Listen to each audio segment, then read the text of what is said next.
What's good? UnQuantized podcast is live right now with special guest Diego Ave in the building. What up, what up? Yes, sir. Check us out. I definitely did not say where. I never say where to watch the podcast. Shout out to everybody on Diego's, right? I don't know why you're trying. What up? I don't never say where to watch it. Y'all know. All right. Trending topics. I got a couple. Oh, yours not connecting. 21. It's not? It's not connecting your Oracle.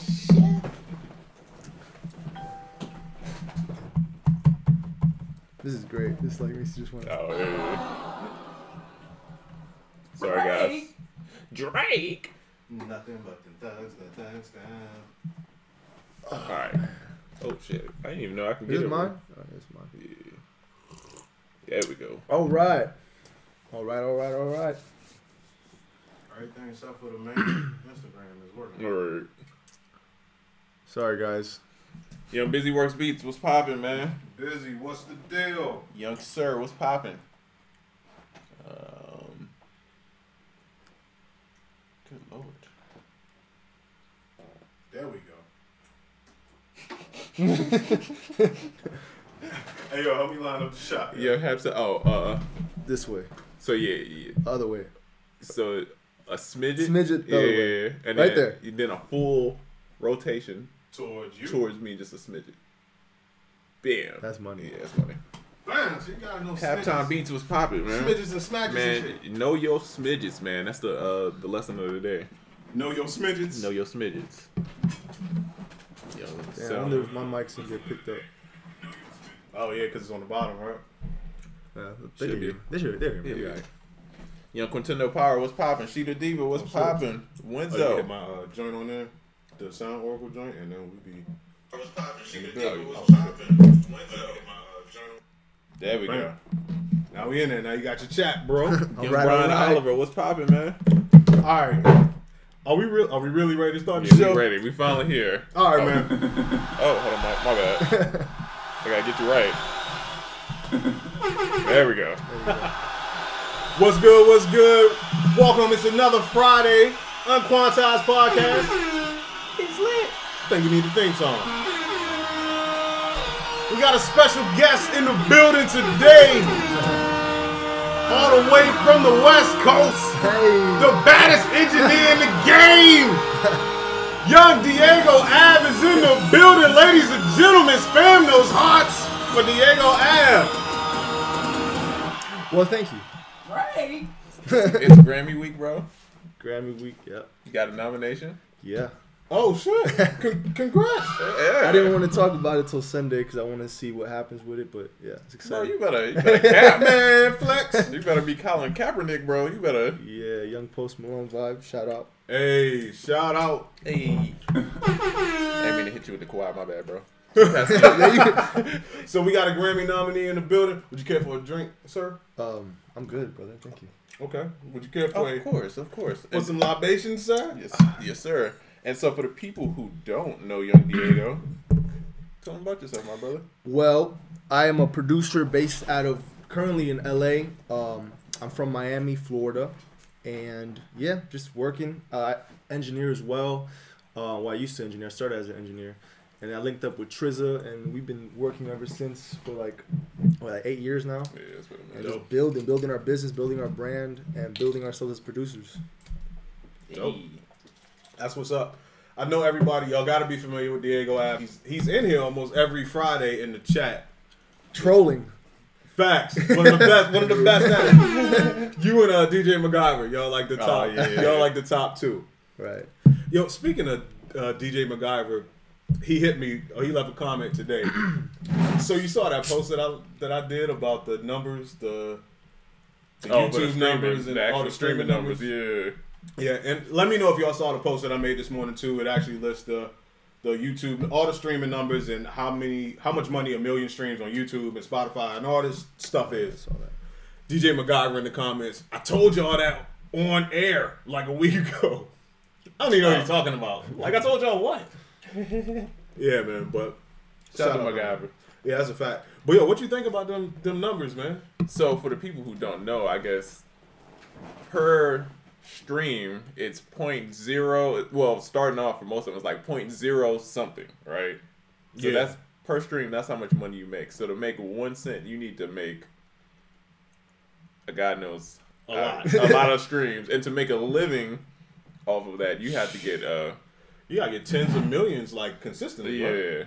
Yeah, fuck that. Which shows you shouldn't be the only means of your income as a producer. Yeah. So for everybody that thinks streams is gonna get you paid, or YouTube having a lot of YouTube subscribers is gonna get you paid to where you can live your life, it's a stretch. I ain't saying it's not possible, but it's like 0.5% of people on YouTube could actually do this. So a lot of people were like, obviously Tidal pays the most, right? Right. Which is dope. But my question, I guess I asked Diego, wouldn't that mean like they might pay the most, but they got a smaller subscription base? Right. So even if you streamed as much on Tidal as you did on Spotify or something, it might just even out, right? Am I not tripping? Because less people are going to stream over there. Nah, that makes sense. Yeah. So you're getting like a bigger percentage of a smaller pie. Basically. Yeah. Man. So, you know. Jay figured that out, right? Yeah, oh, yeah. He did. You know who got the bigger piece of the pie? Yeah. Yeah. Hey, man, shout out to Jay. He got that 21 Savage shit jumping. Yeah. He stepped in. Yo, that was cool. I'm glad he did that, man. Somebody had to do it. Yo, it's one of the things, though, when the shit happened, it was funny for a split second, and then you realize what it was. Not funny. Yo, but I'm not going to lie, no front and the side.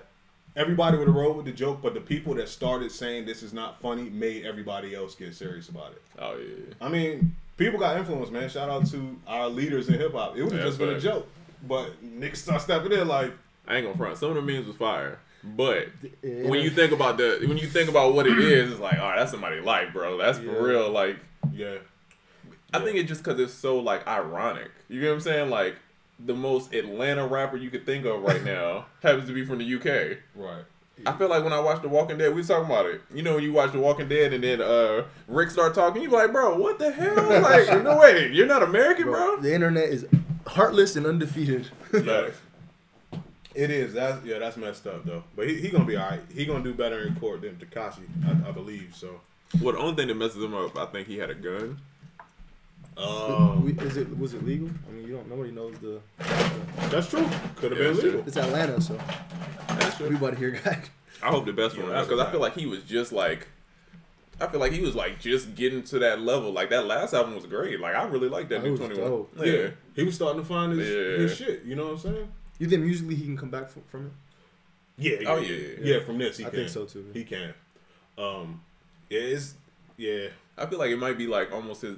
I don't want to say Meek Mill moment, but you know, like that. Yeah, that down when it turns you around. That's true. Actually, he can Meek Mill it if he takes like immigration reform and makes like a stance, take a stance on like Meek Mill did with prison reform. Then that could actually really be his moment. You feel me?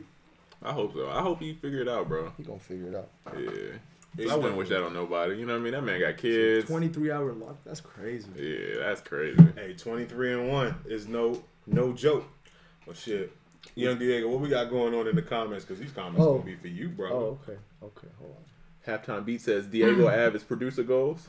Hey, that's a Shout fact. out.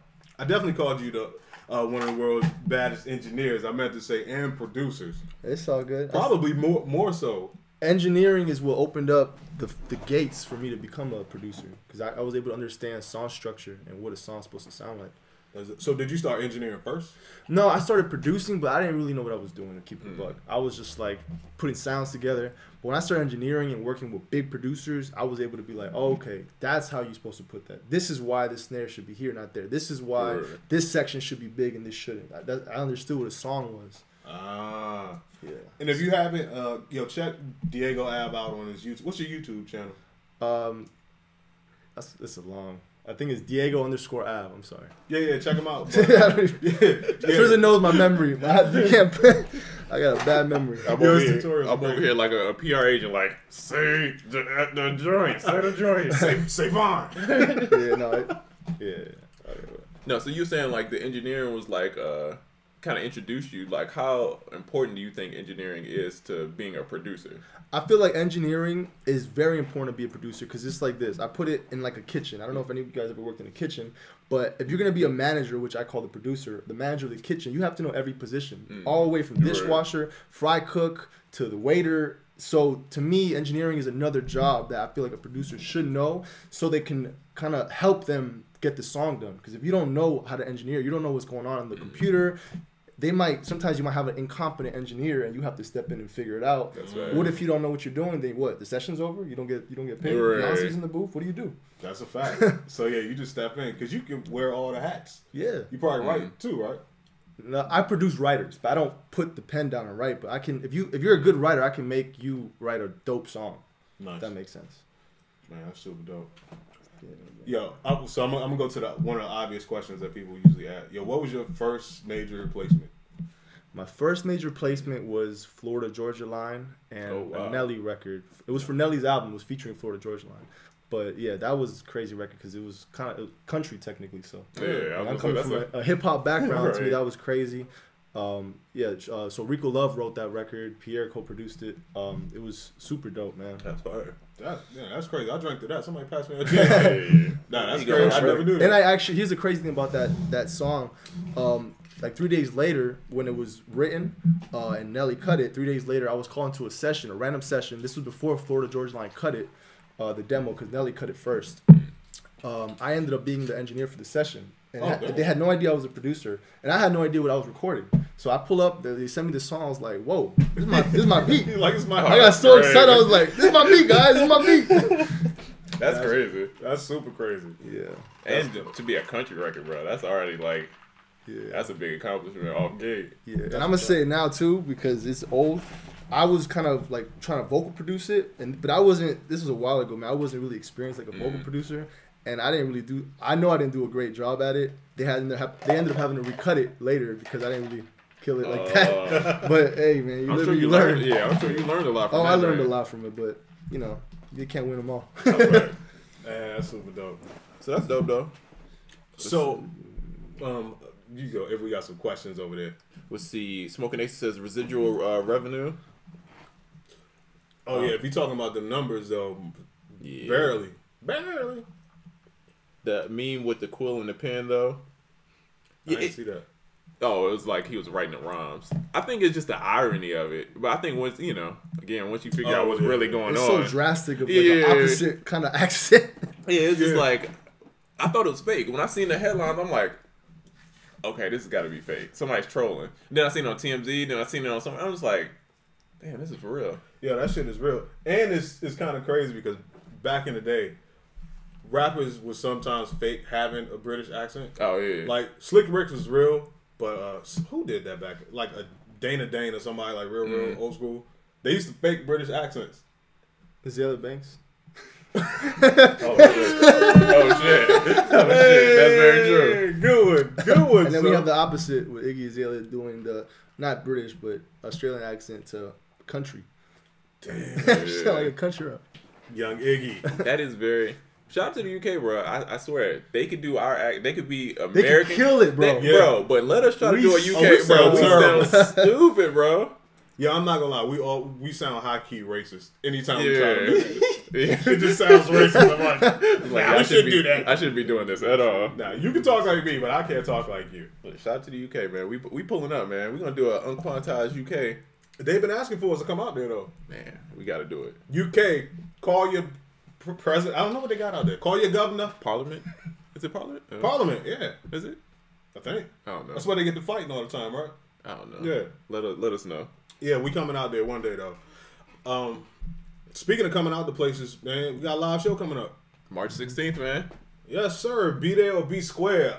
The tickets actually went on sale, so I'll be posting some stuff about that after the show. And Young Trizza is going to be posting it. Shout out to Ascending Keys got his ticket. JDT Beats got his ticket. Beats Music got his ticket already. Yeah. Shout out to the VIP. That's all the VIPs too. Yeah. We got a couple VIPs left. And we got one panelist to announce to Young Realistic Productions. He's going to come out. He already got his ticket come out. So messing up the vibe, bro. Damn, man. You had one job. But yeah, man, Realistic will be out there. He'll be on the panel. And crazy enough, it will be the first time I ever met that dude. We've been working together for probably 3 years. That's crazy. Never met him. 80% of the people I work with, like for my company, never met him. Yeah. Just shout out to the internet. Hey. My assistant, never met him. Probably never will. Probably never will. Facts. Wenzel said to play devil's advocate, wasn't he here illegally? Not like, it wasn't like he came over. It was more of a shout out to whoever just copped something. It was more of his family came over. You know, it's not really his choice. You know what I mean? Like, true. And I'm sure that's like that for a lot of kids, you know? Yeah.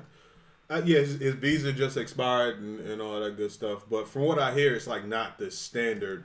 He's not being treated like the standard way how this is supposed to go. I think they're trying to do that whole, he's a public figure, we're going to make an example. Stupid shit. That's all right. Young Hove trying to make an example out of the system. Jay-Z. So. Hove! Facts. Is Diego going to be in ATL for the live event? I ain't going to put him on the spot and ask him that, but... You trying to take another flight back out here? When is it? March. Basically a month from now. We'll figure it out. I'll let you guys know. No promises. 173 hours from now. Do you ever see old, late 30s interns in the studio? Yes. Not that often, but I don't think nobody's turned down an intern, bro. No, not at all. Yeah, only way you can turn down an intern is because they just don't know what they're doing or have no concept. But yeah, you could be 30. I don't think age matters, man. Just pursue your dream. You know, it doesn't matter. Who cares how old you are? Facts. Unless you're trying to be a rapper. Yeah, I'm sorry. That's different. Unless you're trying to be a rapper, and then so you 50. Yeah. Let it go. Let it go. An artist in general. Nah. Yeah. I think women get that. Dudes don't get that. A dude will jump out here and be 50 years old, still be trying to drop a mixtape. Yeah, no, they can't do that. That was good. I like that. I'm gonna steal that. Yeah, I'm stealing that. But yeah, women should be like, yo, you know what? I'm 28. It's time to cut it. Like, damn, I'm 28. Like, yeah, it's over for me. It's really like the NBA, bro. Yeah, it is. It's true. You better strike while you in your prime. Yeah, that's a fact. Smokin Aces says, getting my tickets today. Hey, shout out to young Smokin Aces. Facts. And let's see, what do y'all have planned for the InStudio Cookup? Debating between the 2 tickets. Cooking up in the studio. That's first and foremost. We're gonna go to either a separate room and within that same event place we're gonna have it, or probably go to a different studio. Yeah. We're gonna cook up. It's gonna be very kind of private kind of thing. It's only gonna be a certain amount of people allowed. We're gonna cook up, bro. Oracle bringing his gear. I'm bringing my gear. We're gonna make some beats, man. We're gonna collab with everybody. Now here's the question: do we want people to bring their gear? Ooh, the VIP joints. Ooh, that's a good. We question. always be having like behind the scenes meetings during the show. Like, that's a good question. You know what I'm about to ask you on the phone? But either way, we'll figure it out. But at minimum, I'll have my stuff there. Trizz will have his stuff there, and if you want to jump on my setup and cook up on my setup, I'm all about that. Wow. Yeah. Oh. And maybe somebody want to learn something. I like to teach through people because you can watch somebody do something and you won't get it, but if you sit and physically do it yourself, and ask questions, and like I know what I'm gonna do on the push. Right. But I don't know what you're gonna do on my exactly. push. So, hey, let's go. Yeah, I'm all about it. That's big. You won't even let me use your stuff. That's crazy. That's a fact, man. You have crumbs in my comb. Nah, so yeah, but it's going down March 16th. It'll be awesome. Diego Ave may or may not be in the building. We will see. But wait, speaking of Diego, last week I posted a comment. I think it was Friday about the comment. First of all, the comment. Let me refresh. I stand by it. I don't care. It was who has it hardest, the producers or the writers, and then engineers got into the mix naturally. And shame on whoever wrote that question. We kind of left the engineers out. I'm surprised the managers ain't come out here like, hey, that's a fact. All the 30-year-old interns. Right. But Diego was like, first of all, he's the first person to respond. And then he became like the person to go back and forth with everybody. It caught my attention, man. That post was like, all right, I got to say something. Because it's not about who has the hardest job. Is that what it said verbatim? I don't think it was hardest. Because if that's the case, I would never say somebody has a harder job than another. Every job is difficult in the studio. Right. What I thought was what's more valuable in a song is a writer. That's all I said. Was a writer, because the song to me is the most important thing. Because you can switch the beat around. There's no hit beats. There's hit songs. Facts. The beat can't be a hit. They're just chords. That is true. So that's now, all I meant by but that. But now we're gonna flip it to Rip. Does anybody have it harder than anybody else? You can't say that because it depends on the person. Like for me, what if you're an incredible writer, like and writing a record for you is nothing. Like you do it in your sleep. It's still incredible. You worked your whole life to get that good, but it's not a difficult thing to do. You go on and you write your records, and then the interns got to go and run 1,000 runs all day, come home tired, do 15-hour days. So it depends on the situation. Nobody really has it harder, you know. That's true, and I happen to agree. I think everybody has their struggles, and once you add them up, they all equal up to a bunch of shit that you got to do to get your job done. I really wanted to pick a side because I didn't want to dance on the subject, but it's not a dance. It's really a draw. But I have a question, though. Does the A&R have the easiest job? Oh, yeah. Yo. Especially now. Now? I'm not saying it. I'll let you guys go crazy. Thank you. Yo, especially now. I would say now. yes. Now. In 2019. Yeah, because they don't do definitely. anything. Most of them. Shit, YouTube is In the out there. urban world. Oh, yeah. Let me In the add that urban to world. it. Let me Yeah. add that to it. Yeah, I mean, there's a few that still out there doing their due diligence and working, but yeah. a lot of times people just finding who's popular on the internet, who got followers. That's true. Some A&Rs will still pull up on you. Yeah, shout out to those. Yeah, shout out to Chris Jones from Atlantic. Oh, yeah. First time I was with Chris Jones, he actually drove out to my crib and all that stuff, man. So some A&Rs that, Tim Glover too. But Super Duper J. Yeah, definitely Super Duper J. But for the most part, what you hear is like these, not horror stories, but kind of like, yo, they on SoundCloud or they on YouTube and they just find somebody. They finding followers. That's all they're looking for is followers. Yeah. Yeah. You just sort by. They don't want to do work. Yeah. Some of them. That's true, man. So, hey, A&Rs, if you out there and you hear this and you want to dispute it, let us know. Because we could be missing some information. It's like that Diddy post. You see, all of Atlanta has been upset because Diddy made a post talking about how every club in Atlanta is no dance floor and everybody just stands around, which I've been saying for... Yeah. And so now every club promoter in Atlanta is like, no, we changing. It's going to be different. Like, no, bro, this shit's going to be the exact same. You know what I mean? Like... That's why. But ain't that like the general climate of urban music anyway? Is dancing ain't really like the cool shit in the club? I mean... Hey, I DJ last night. I was cranking that Soulja Boy, bro. I ain't even gonna lie to you. They was good. Yo, I can usually tell by like how a dude is dressed whether he really about to dance in the club or not. Oh yeah. I tell you, Tatiana though, I think everybody gonna dance on that one. Yeah, it's going down. So I don't know. I still don't, bro. I'm so on the fence with Blueface, bro. Like I'm trying and I get why it works, but it's just I can't. The records throw me off, bro. Yeah, I'm gonna keep it real. This shit is not working for me, bro. I try, but I get it though. I gotta say something though. Me, being in the West Coast though, when they pull up his records and see the reaction to the crowd, I was just like, wow, this is I think I like it. And I think that has a big part because when we was in the car, bro, like none of those. I had heard no West Coast records, bro. They don't play none of that out here, bro.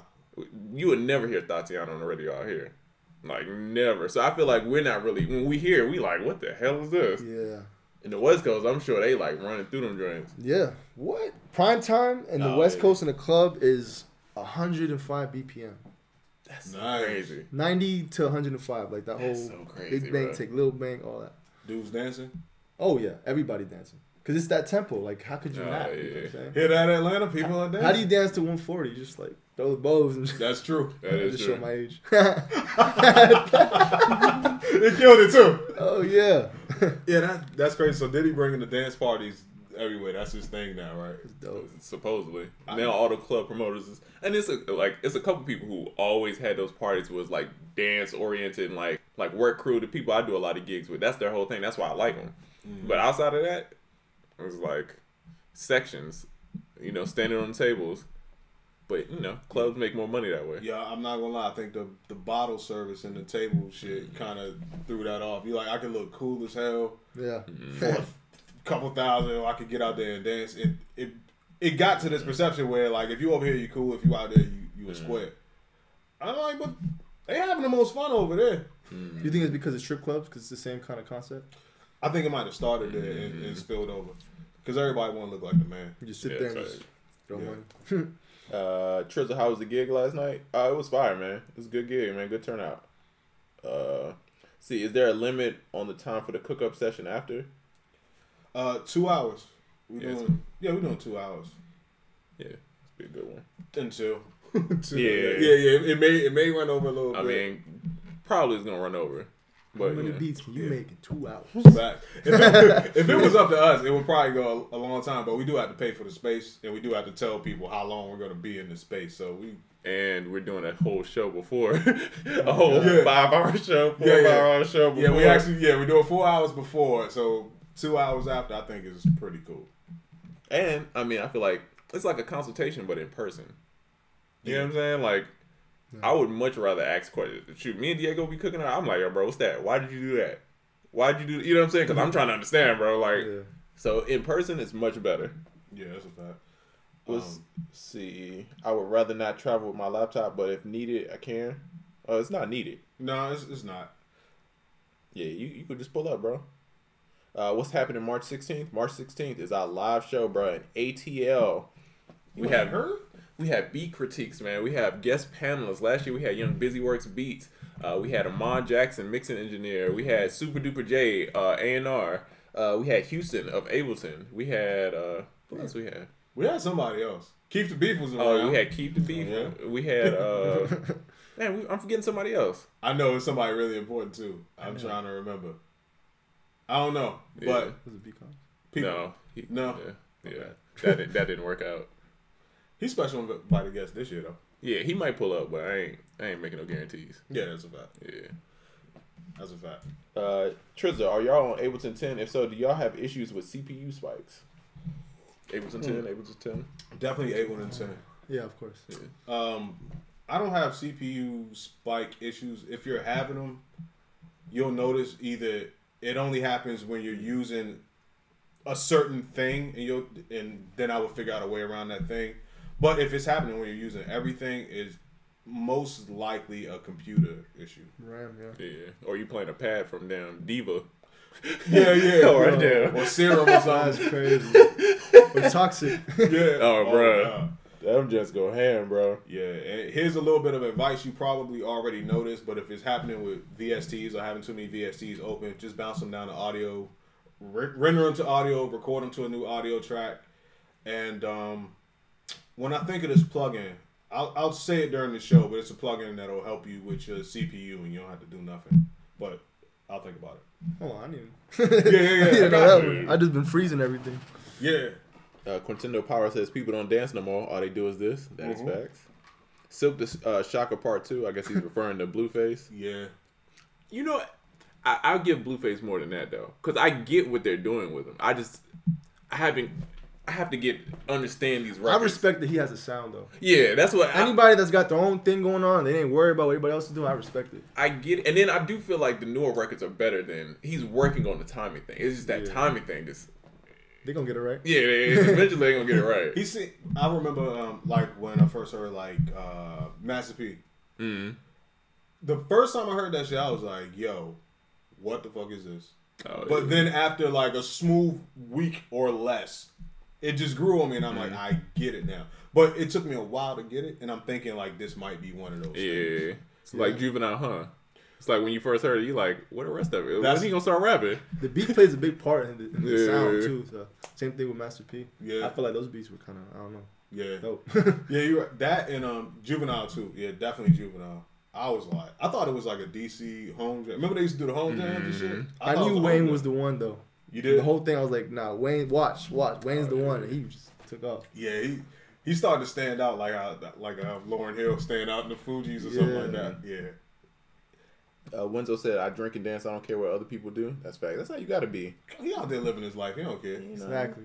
Do you think there's space for artists, producers, engineers in the game that's over the age limit, or should they just stick to one thing?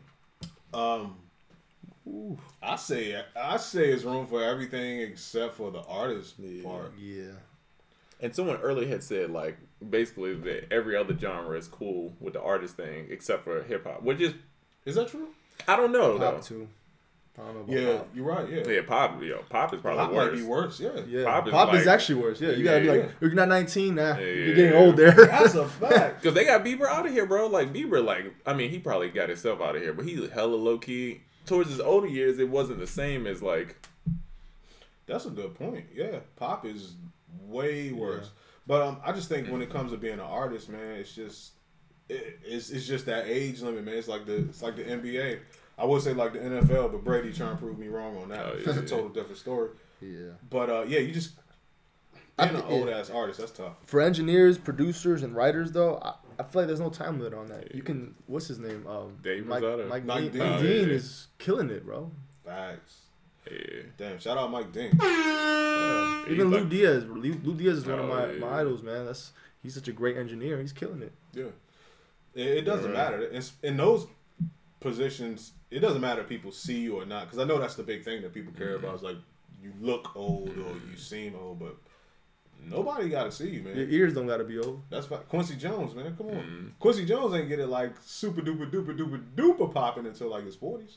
I feel like producing and then engineering almost the older you are, the kind of more respected you kind of get. Cause like Dave from South, anybody if they tell you to change the snare, bro, you about to change that snare quickly. You know what I mean? That's years of it. You know what I mean? You gonna listen to him. Yeah. And the older he gets, the more like you like, all right, he's probably right. Damn, yeah, you're right. So yeah, when you get older, I guess you get more experience and people care. Just the trap to that is usually kind of getting anchored to a certain time. Oh period. Yeah. That's what happens with a lot of people in music. The older you get, like everyone has their favorite time period, but some people they just be anchored to that shit. Yeah. Well, the key for that is to link up with people who are kind of younger and doing what's going on, and just intertwine those sounds. Jam backs. How important would y'all say tuning drums and percussion is? Very. For me, that's crucial. You can hear it. It's claps, snares, hi-hats. Yeah, I agree. Even if it don't sound bad, once you start tuning, you can hear the difference, and then you'll like find it, and you'll be like, all right. If you go back to where you started, you're like, yeah, that shit did sound bad.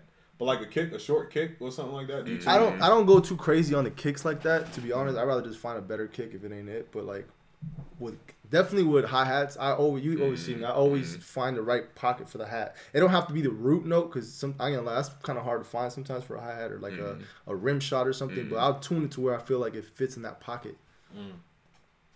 We'll see. Mike Lowry says, "Thanks Diego for the attorney plug. Dude got me a better deal." I did. Shout out to Diego. Out here, bro. Hooking people up with attorneys. I don't even. Man, I got a bad memory. I'm telling you. He be making plays, bro. Diego out here blessing people and don't remember. Crazy. Well, hey, shout out. Please say the ad. Diego in the building. That's Young Apprentice 07. That's a fact. Appreciate the love. Saturation on the master? ? If so, where in the master chain where would it go? Trying to get that warmer sound. I use Ableton, by the way. I would go for an exciter over saturation because exciter will give that high end on the master fader without you having a boost from the high end from the EQ. The exciter will just give it that crunch that you want. That's just me personally. Right. I wouldn't put it on the master and saturation. I'd put it like on individual tracks to whatever you're going for, whatever sound you want. That makes sense. Nice. I need to be writing this down. So my question for you, Diego. So a lot of these people that watch the podcast, they're like newer producers, right? They're trying to figure out they win the game, right?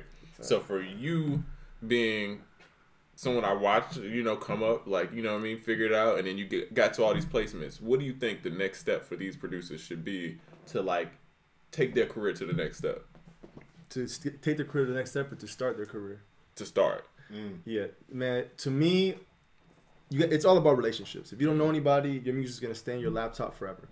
So figure out how to get with the right people, whether it's producers, whether it's the A&Rs, the manager. You have to link with someone that's doing stuff. Be a part of a team. If you find a camp that you can somehow intern for, or say, hey, I do photography, I'll do your stuff for free, and then somehow sneak that in later that you want to be a producer.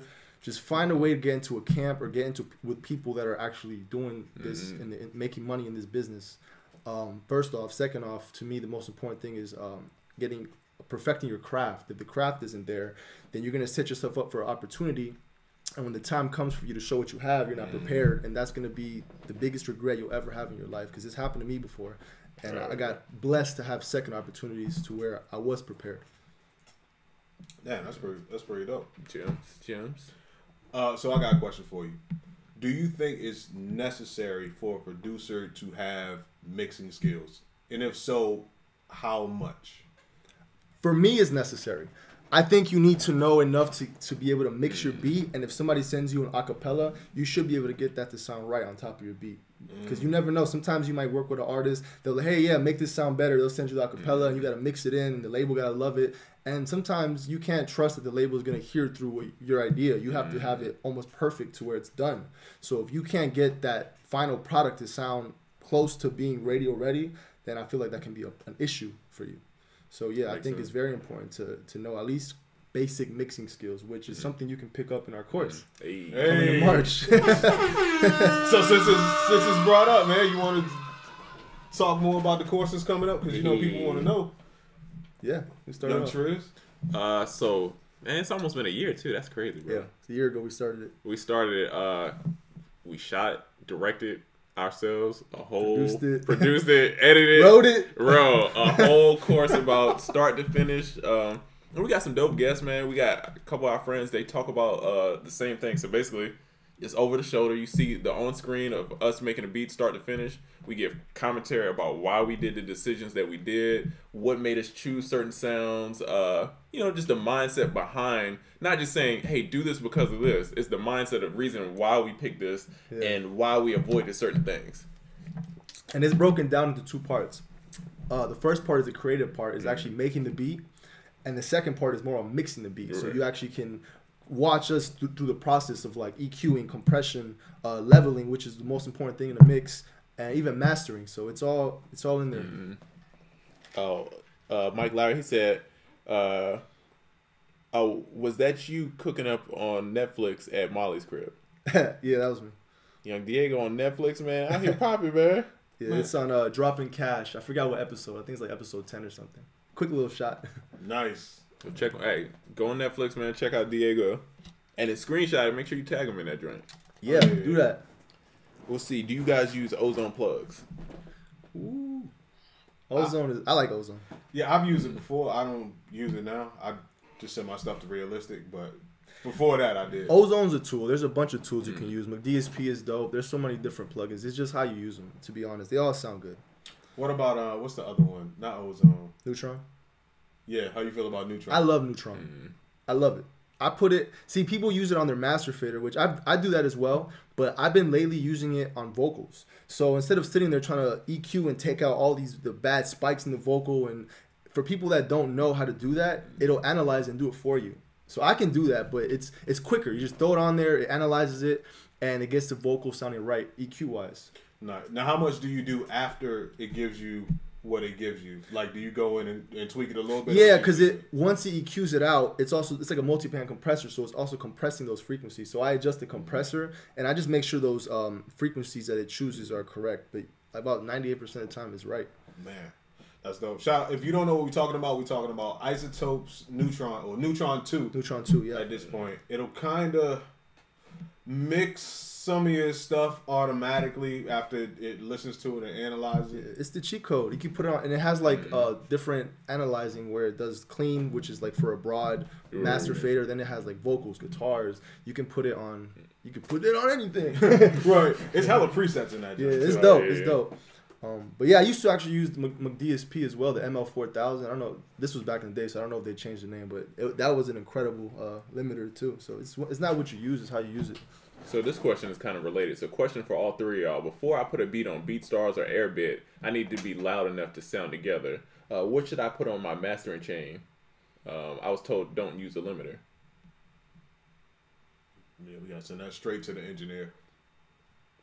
Say get it loud and don't use a limiter? Yeah, he said he was told don't use a limiter. By BeatStars? No. He's talking about before he puts it on BeatStars, how should he get it loud? And somebody told him when you're trying to get your stuff loud, don't use a limiter. Damn, has it been an hour already? No, your phone's full. Oh, asshole. Yeah, I never heard that. But yeah, I would definitely a limiter is just a compressor. If you want to get something loud without it peaking, you have to use a compressor or a limiter.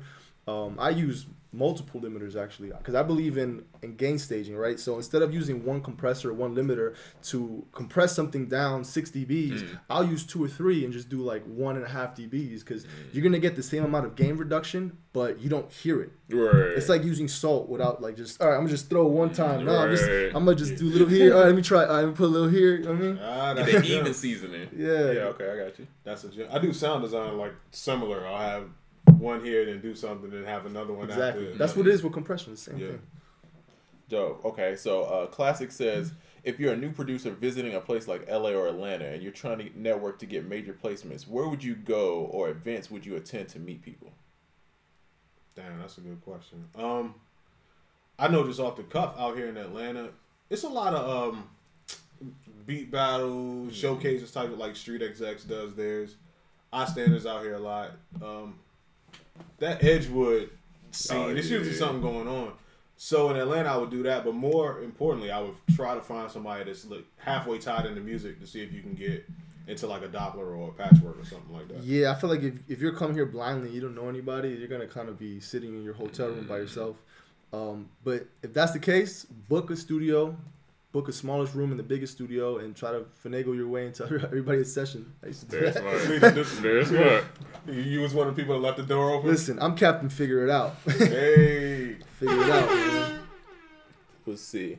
Okay, Busy says, heard that advice from a producer grind interview. Danny Wolf said that Sizzle from Southside told him not to have a limiter on master while making beats. Oh, okay, yeah, I agree with that 100%. Yeah, I don't do that while making a beat either. Yeah, I can't. It's going to alter the sound of your drums, so you won't know if the kick is wrong or right, if it's not hitting right. Yeah. I'm not trying to introduce any extra latency while I'm making a beat. That too, yeah, exactly. Yeah, that's going to give you some latency for sure. What do you feel the difference between Atlanta and LA as far as the music scene and getting on? Well, go ahead. I was gonna say I don't know I don't have a list of the differences, but I will say it used to seem easier to get on out here in Atlanta. I don't know if it's still the case now because LA is kind of opened up and become more inclusive, but Atlanta is pretty easy because once you get in with somebody everybody's credible, friends, that person's tied into probably a clique or a lot of different things, and then you automatically kind of. It's like when I came out here and got with Polo, I just automatically fell into a whole bunch of other shit just from being with one person. I don't know exactly how it is in LA. Yeah, it's similar. The only difference is there's a lot more labels in LA, so you can find yourself in a bunch of label sessions. I would say that's the only difference I would think. And obviously, a lot of people right now are in LA working. Yeah, I would really do networking before I just pulled up somewhere. Always, yeah. I didn't move to LA till I had a whole situation, so.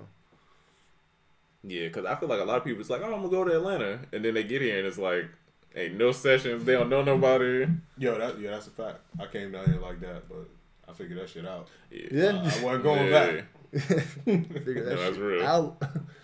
I'm like, I keep it real. I ain't got the money to go back, to be honest with you. I got to figure this out. Listen. And today, hey, work. Anybody in the world feel you. I feel you. You know, right? Me. Let's see. What is a good piece of gear to get if you are trying to get into the analog world? That's a working question. Yeah. If you're talking about production, if you're in the synths, it's a million synth, analog synths out there. I don't know the difference between the synths that are analog modeled now and analog. You kind of got to look that up yourself. Yeah. But, I mean, drum machine wise, I don't even think they're making any like analog samplers or anything like that. So I will honestly go back to MPC. Shit, yeah, just to learn some analog stuff, and plus it's an easy and fun workflow. Mellotron's dope though. Oh, yeah, like the original, like for real. I've seen it. The sounds that come from that is pretty dope. Crazy. I have never seen a real Mellotron in my life. Yeah, it was a crazy session. Oh yeah, I'm sure. Let's see. Someone says that MV88. Oh my goodness. MV8800. I started with that, bro. That's crazy. Get out of here. Yeah, it was the worst investment I've ever. I didn't know, bro. The guy sold it to me like, bro, it's an MPC, but you get a screen. You could attach. It's got a CD player. You could attach. Yeah, it's got a CD player. You could put the monitor to it, bro. After buying it, I realized, why did I buy this? I don't understand it. It's complicated, and it just doesn't work with Fruity Loops right. Damn, yeah. Damn, RZA. Damn you. Yeah, I started with... word? You remember the Scratch magazine? RZA would hold the joint to MV? Yeah. Damn that. It was NPCs for me. I never had an MV. By then, and they were expensive. Oh, they was dumb expensive. Yeah, I saved up so much to buy that. Damn, son. Guess how much they paid me for it back? Like $400. You in the hole. Right. Yeah. You owe them money. Yeah. I would say ASR. So I got an ASR in the back over there, but they kind of hard to find now. The prices that they want for them, I wouldn't pay those prices in 2019. Yeah, I'll just use simpler. That's what I'm saying. Right. But we'll see. Right now, I was trying to explain to some of my friends there's no point in traveling to a place if you don't know anyone or have somewhere to go.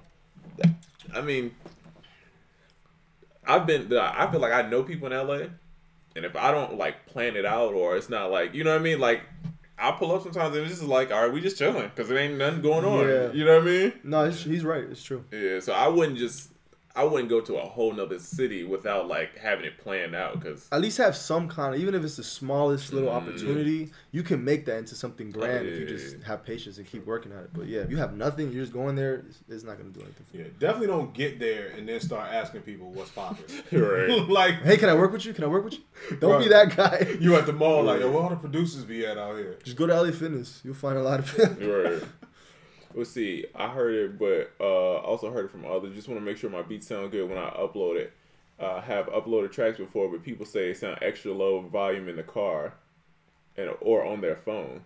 So what you should do, bro, is go to Diego's Young YouTube, man. Check out what is it, Mastering for Placements. Yeah, that'll get you right, bro. Yeah, check that out, man. Yo, Diego got the gems, man. Yeah.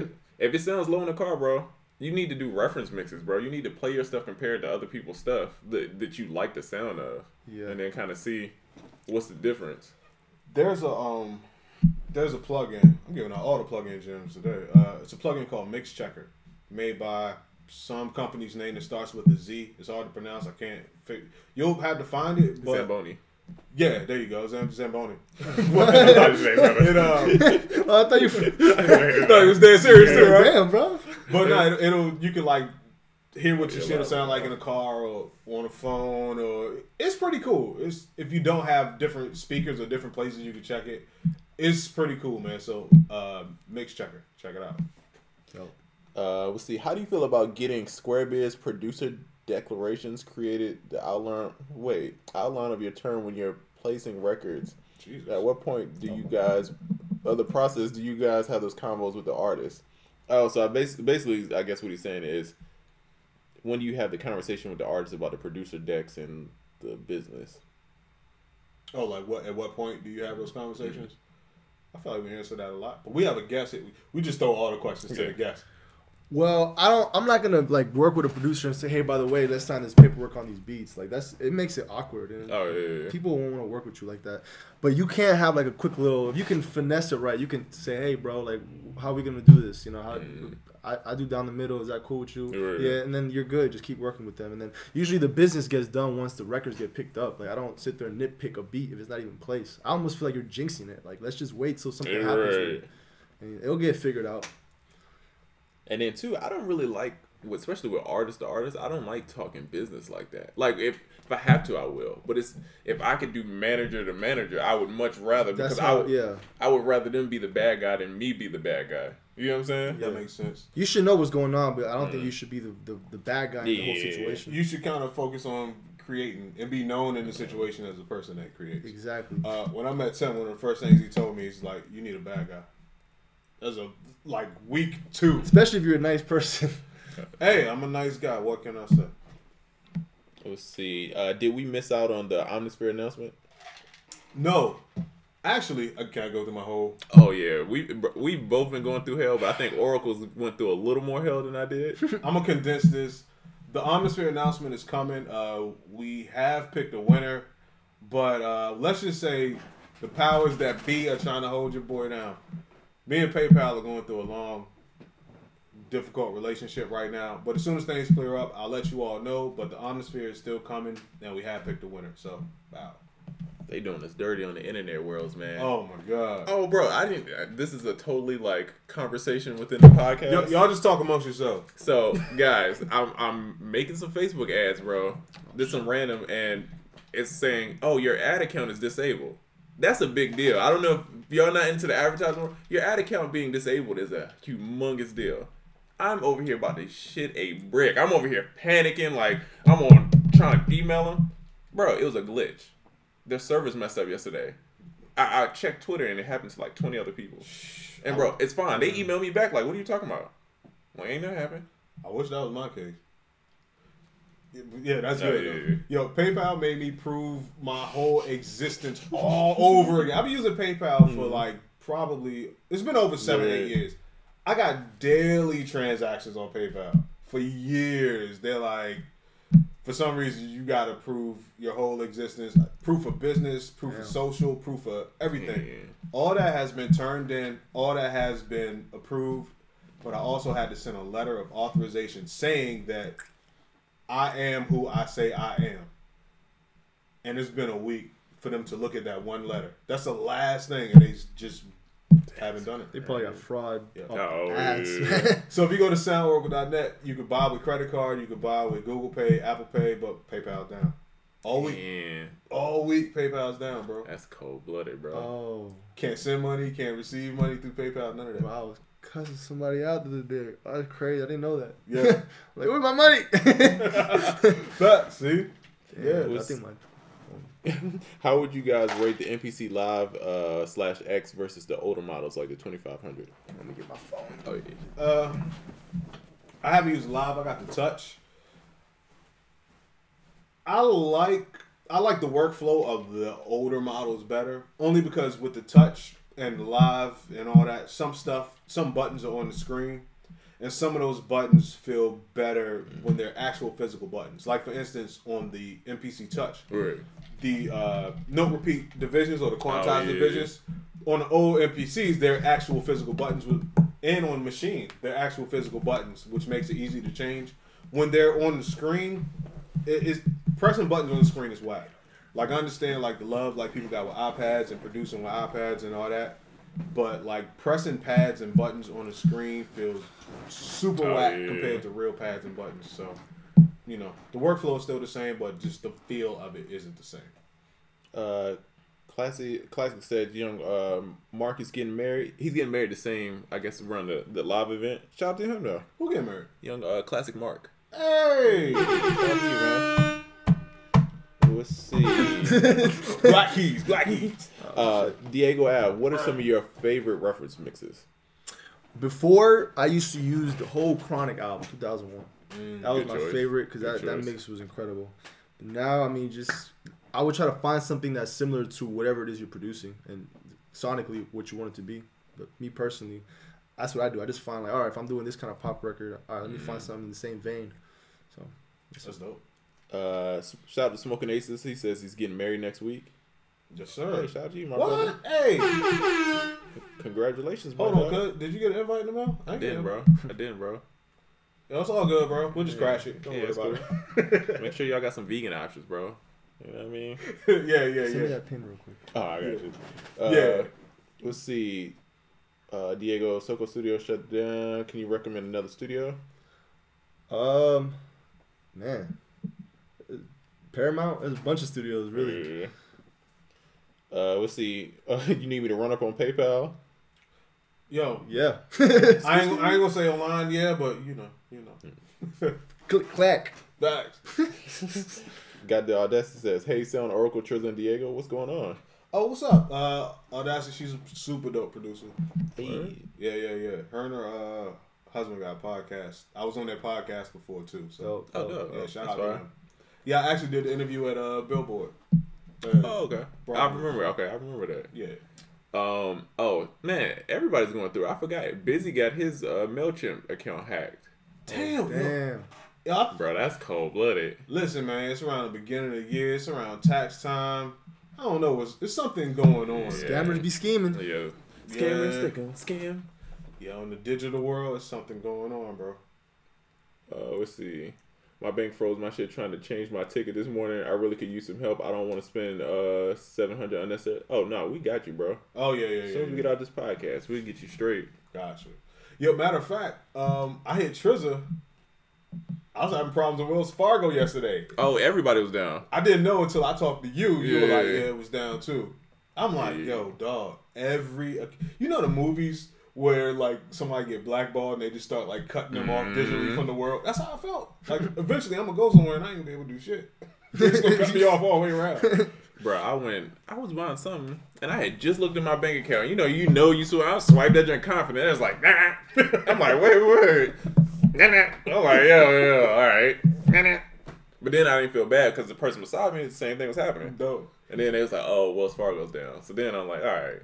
Damn, I'm not a broke boy. Tristan like, do I look like look at my shoes? I'm about to buy bricks of gold. That's not going nowhere. That's a fact. Facts.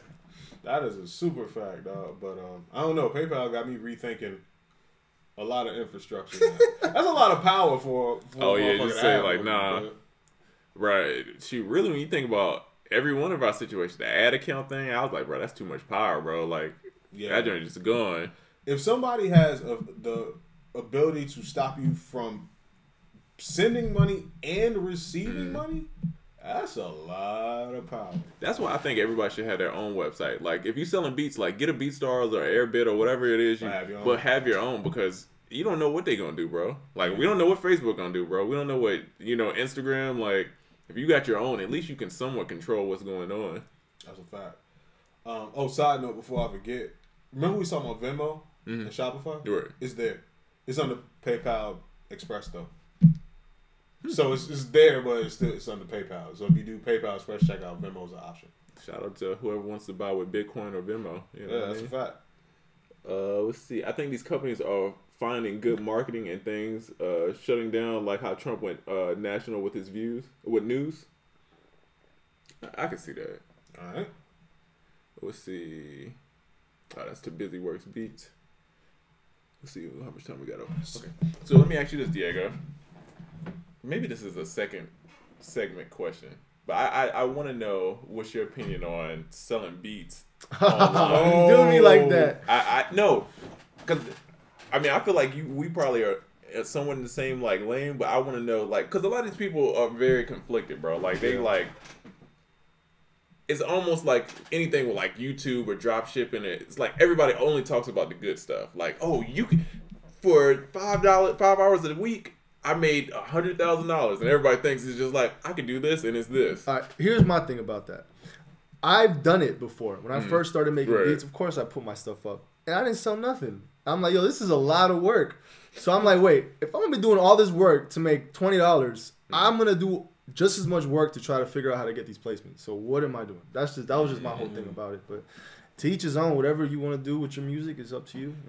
Did you recognize like at that point that you had to pick a side, or did you continue doing both for a while? I'm a very like logical person. So as soon as I like, all right, left or right, man, this doesn't look right. I'm gonna go right. That's how I am. So when I saw, I was like, man, this is too much work. How much money? Nah, I'd rather record with my friends and put that out. I'm not getting no money from it, but at least I'm. You know what I'm saying? It's my work. I'm putting it out. Something gets from it. Now, do you think it's like a good transition point from like starter producer, like I'm just making beats for fun, to like getting placements? What do you think that should never go away? I think making beats for fun should never go away. If that goes away, you should think of a different career. Because that's when you start trying to, all right, what's on the radio? Let me just go in and do that. Yeah. Like, you got to still have fun with it. Every day I wake up and I'm like, I'm just going to do what I do anyways because it's a lifestyle. Right. Whether I make money or not, I do this. You know what I'm saying? That's when the money comes. Let's see. Yep, that's the route I ended up decided to take. Smokin Aces. Facts. Shout out Smokin Aces, man. So, you built your brand. I feel like your brand is kind of elevated this year, my brother.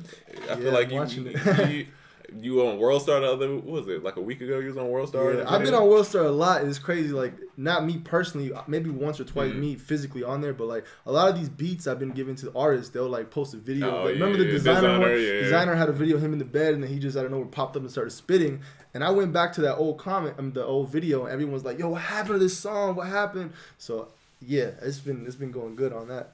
So what do you think has been the turning point for you to like make this pivot with your brand? As far as a producer, like I said, you putting out more content, you're like showing up more places. Like, what is the key thing that you think is like? I feel like I'm at the point now where I'm comfortable and confident with my music that I'm making, And I feel like, all right, I have that down to pack. The next thing is, how do I get to these next doors I want to open? Because I've opened the doors I needed to get placements. I need the next door, the Jay-Z door. That's what I need. That's what I want. Yeah. So that's when the brand is like crucial. Without the brand, nothing matters. No one cares. No one's going to know who you are. So you have to figure that out. And when I saw what building my brand did to getting my music out there, getting placements, it elevated everything. And then there's other ways to make money from, the business aside from selling beats that opened up because of building my brand. Yeah, that's a good point. Having a brand is very important because it's not like it's a shortage of good beats out there or good producers, but a lot of people. So if I got 2 beats or 2 producers that are dope, and one person shows me who he is all the time and has a brand, I kind of recognize it versus somebody who's just has beats. Like personality goes a long way, and people feeling like they know something about you. That shit goes a very long way. Yeah, for the longest, man, for years, I was people were knowing about me through word of mouth. So they're like, oh yeah, I heard about Diego. Yeah, he's dope. Which that was cool. But like now people are starting to see the face, put the face to the music, and that makes such a big difference. And it's so important to get your face out there. That's dope. Yeah, I agree. Good advice. Get your brand together. If you haven't already, you heard it here. It's important. It's very important. Yeah. So on this stream, we got, I'd say about a minute. I think I'm eyeballing about a minute 30 left on this. Diego, you got any plugs? We coming right back. We're gonna ask Diego some more questions. We're gonna talk some more production. Yeah. Any plugs? Plugs? Yeah, like what you promoting? Well, again, we're doing this online course. I'm super excited about it. It should be done by early March, mid-March the latest. Yeah. And yeah, we put a year worth of work into it, and we have a lot of dope features of producers and writers and engineers on it, which I don't want to announce yet until everybody's cleared, but it's gonna be incredible. Facts. Everybody's waiting for it. It's coming soon. Yeah, Oracle. Nice. Live event coming March 16th, UnQuantized Live, ATL, also the Oracle Pack 4. If you haven't picked it up yet, pick it up. It's my favorite drum pack to date, so yeah, check it out. Fire. Hey, that's a big thing to say. Yeah. Yeah, it actually is my favorite. Yeah. All right. I fucked it up. I'm bad. Cut you right off. No, it's perfect. YouTube, we still here. I always point at the screen like the camera's on the screen. Could you end mine for me? Oh yeah, I got you. Yes, sir. You want to end it and start over? Or? Nah, just... In case you don't know, young Trizzle's over there. He's getting his pin on behind the camera. You know, all that good stuff. Oh, we're doing another thing? Oh, yeah. Oh, yeah, you can start over. If you don't mind. Thank you, brother. I got you. Sorry. Diego, did you do the 808s on 42? No, I did not actually. And here's the crazy thing about 42 is I did that track on Fruity Loops.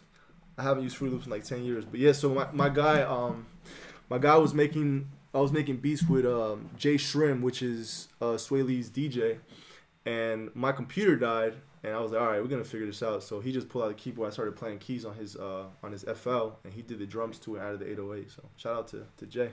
European nice. That's 42. By the way, I'm gonna clear this out now. Everyone's always asking me about why does the mix sound like shit. That record was never mixed, so it was released as it was recorded. Damn. So as it bounced from FL Studio without limiters, nothing. That's it. That's what it was. Damn. I don't know why. I guess it was. I got last minute clutch. You really pulled that one out last minute, though. Yeah, let me tell you, the album was it was pretty much done. This is the Trim Life 3. So that album was pretty much done. Like, it was within 4 or 5 days, they were going into mixing. And the last 2 days of that, I snuck one in, and they're like, bro, we don't have time to get this mixed. Well, we already have a schedule. We just gonna put it out. So it's crazy. Nah, that's dope. The fact that they just still put it out, they're like, yeah, it's dope. And as an old me engineering in the past, it hurts. It hurts. It's like, come on, mix my shit. you probably still want that shit mixed to this day. Yeah, I almost want to just put out my version of the mix, but I don't know how legal that is. yeah. Oh, they can take you down. Yeah, they'll take it down. They will take you down. Change the name of it. 44. 43 and a half. Hilarious. Not 43 and a half, though. Let's see. Is there a way to make a intentionally muddy loop sound clean? Outside of EQing? It's just EQing. Yeah. You know what you can do too? You can do use the C4. It's a multi-band compressor, and you can take the 300 hertz, which is like the mud. You can control all that excitement in that frequency range by ducking that down. There you go. This is a good question. Action 903 says, do y'all think most kit people selling are frauds, copies, and resellers? I'm very skeptical about kits. I personally want to learn how to make drums from scratch, but I don't know where to learn. Oh, man.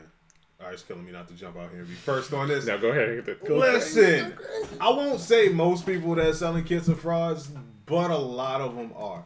Listen, I'm going to break it down like this. I got drums. I think my drums are fucking amazing. I make drums. People that sell drum kits, and I'm just talking drums. I didn't even get to the samples, but people selling drum kits, ask them how they make drums. Motherfuckers don't know how to make drums, man. Like, what's your process? I'm gonna keep it real, man. People out here faking, they capping like shit. Just ask them. Just ask them the process. They have no fucking clue because they just finding stuff, and then people are curating. And everybody's not even being a good curator. They're not even curating rare shit. Oh, they ain't even renaming shit that everybody already got. They stealing shit from the stealers. You know what I'm saying? Yeah. Like, I heard people steal my shit. Splice, what up? People on Splice and all that shit. But what I'm saying is, Oracle shot that shot. right? Yeah, it's people on Splice that's jacking my shit. Right. And other places. But the thing is this. But this is where brand comes back into the conversation. I feel if you're having questions about something, if you can't go to the source and find out more about that person and their knowledge and their track record, then you probably shouldn't fuck with it. That's one of the reasons why we do this show. Like, if you feel skeptical about anything I'm doing, anything that they're doing, you can come here. You can ask us questions. You know what we already did. You can ask other people. Other people know about what we did. Now, when it comes to these people you don't know, and then you ask other people and they ain't never heard of the person, and you can't get in contact with the person, and they ain't got no avatar and all that shit, leave it alone. It's as simple as that, because it's so easy to fake shit and steal shit with all the technology available. Like, I would vet my sources very, very seriously. And I feel like all the people that's kind of mentioned at the tops, you know, like, they all are very, you know, solid. Like, Capstone is, like, super fire, bro. Shout out to Capstone, like, bro. Decap is super fire. You know what I mean? Like, he just sold a crazy little situation display. Yeah. But, you know, those people are trusted, man. You know what you're getting from those people. I wouldn't trust these random... A lot of these, like, oh, like, I'm a producer, I'm just making a kit. They're just, like, stealing stuff that they use from other kits. You know? I was in some kit the other day, and there was, like, Oracle hi-hats in there. That's a fact. It said Oracle hi-hats? The name is Oracle hi-hats. Yeah. In someone else's pack. Who was it? Yo, shout out to all the people that send me shit in my DMs like, yo, bought this pack from whatever, got this sound from whatever, it's your shit or whatever. Like, people let me know, so I'm not tripping out here. Like, they sending me the exact joints. But, yo, it's a lot of people faking. You have a right to be skeptical, do your research, but I wouldn't, naturally I'm going to say this, but in all honesty, I wouldn't turn my back on buying sound kits because it's a dope resource. Like, if you were in construction and people sold mad cheap tools, that don't mean you stop buying tools because you need them to get your job done. You just find out who got the best tools and you buy from them and them only. And look at the people, like, we have, like, in-depth reviews. Like, Realistic does, like... Oh, yeah, you can hear it. It's like, it's not like you just guessing and you buying some lottery thing. Yeah. It's not like, remember them little toys you used to get out the little 25% and you ain't know what you was about to get? Facts. Yeah, it's not that, bro. I will say for some people, though, I would advise against just being like, well, fuck it, I'll just do it myself. Oh, yeah. Not everything. Don't do that. Is like, I could want to fix my car. Something could be wrong with my car. I know me getting on YouTube trying to figure out how to fix an engine block is not the best route for me to go. It doesn't make sense logically. So like I say, man, just find the best ways to go and then just stick with trusted brands like you do with anything else in your life. I feel like producers think that sound design is the same thing as making a beat. And I made that assumption too.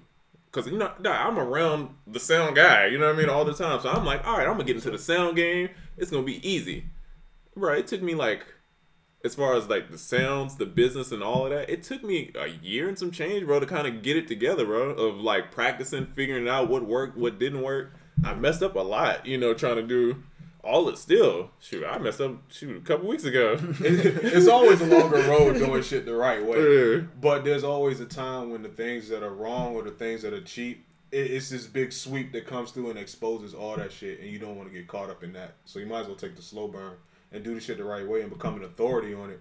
So that way you can change the culture as well. Not only make dope shit, but you can teach other people that making dope shit and not stealing dope shit is the way to go. You know what I think they should start doing? I think they should start crediting sound designers in records. They don't have to get publishing. That's fine. It can still be royalty free. But just you getting that credit as like a keyboard player, something sound design, I think it would be dope for them to start implementing that into songs that get released. I think that's, if you think that's a dope idea, man, spam those hearts. And here's the thing, if you do that, they have a royalty now for keyboard players that's taken out. That's, I guess, a few years ago, they just made the law now, where they get a small royalty through these companies, like only guitar players and keyboard players get it. And you get some good money from that. That's dope. Even if you don't get publishing or royalties on it, you get that royalty for having that credit. So it's important as a producer to try to finesse your way to getting keyboard credit on records so that you can get that as well. Man, I wish they could retro that shit when it happened. Man. Hey. Yeah. Let's see. Sound Oracle has the craziest drum sounds. The tape processing joints is crazy. Man, I appreciate it, man. Cassette drums. My favorite thing, though, I ain't gonna lie, is the drum loops. Just like the whole, because then you could like EQ them and just build on top of it and do your own version. That's crazy. And you can take individual hits out of them and actually. Always say, if you got a drum loop, you have a drum kit. You at least maybe have kick, snare, hat, or a couple sounds that you know work well together because they're from the same loop. Loops are fucking insane, bro. Hey. What do you think about these marketing people that claim to be able to raise followers, views, likes, worth the money or scam? That was a good one. Wait, one more time. So basically, like, you pay people and they raise your follow. Okay, well. Oh shit. I don't want to say I'm the marketing guy. You're the marketing guy. But I'm really into marketing, right? It's two ways that you could do it, right? It's paying for paid advertisement and traffic and stuff like that, which is a very viable solution to gain your followers, right? But you got to understand that you're paying for this and it's not going to be cheap. But if you're paying like $300 and I'm going to get 1,000 followers, bro, it's the stupidest thing that you could do because those 1,000 followers don't know anything about you or care about you. And they're not buying anything for you. So you're spending money to have fake people. You know what I'm saying? Yeah, that's what I'm saying. Like, it looked good until you ask the motherfuckers to do something. Or you got one comment. Yeah. With 60,000 followers and you got one comment. Right. Now you're looking crazy. Or you come out with something and you're like, I got mad followers. Everybody go support. Everybody go here do it. Crickets. Because then people don't know you. They don't care about you because they were bought. You know what I mean? Buying fake chains and shit. Hey. It's a lot of fake it till you make it without the make it. It really hurts you more than I feel like it helps in the long run. Yeah, because it's all about your engagement, right? People want to know your comments to your follower ratio. But we can tell. Yeah. I'm sorry, I'm gonna say it. We can tell. I go to so many pages. I'm all right, you got 100,000, 50,000 followers. You got 3 comments. Like, come on. Yeah, relax. We know. And then all the comments be like, "Hey, hi." Nice post. Swell pic. Like, damn. Yeah. So I wouldn't do that, bro. Yeah. If you're gonna invest in something, bro, if you don't know how to do it, it's gonna cost you a little bit. But find somebody that's good at running ads and that promotion stuff. You know what I mean? Yeah. But it ain't gonna be no cheapy cheap. Nah. If it sounds too good to be true, most likely it is. Just study who you're buying from. There are a lot of dope up and coming producers with dope kits as well. That's facts.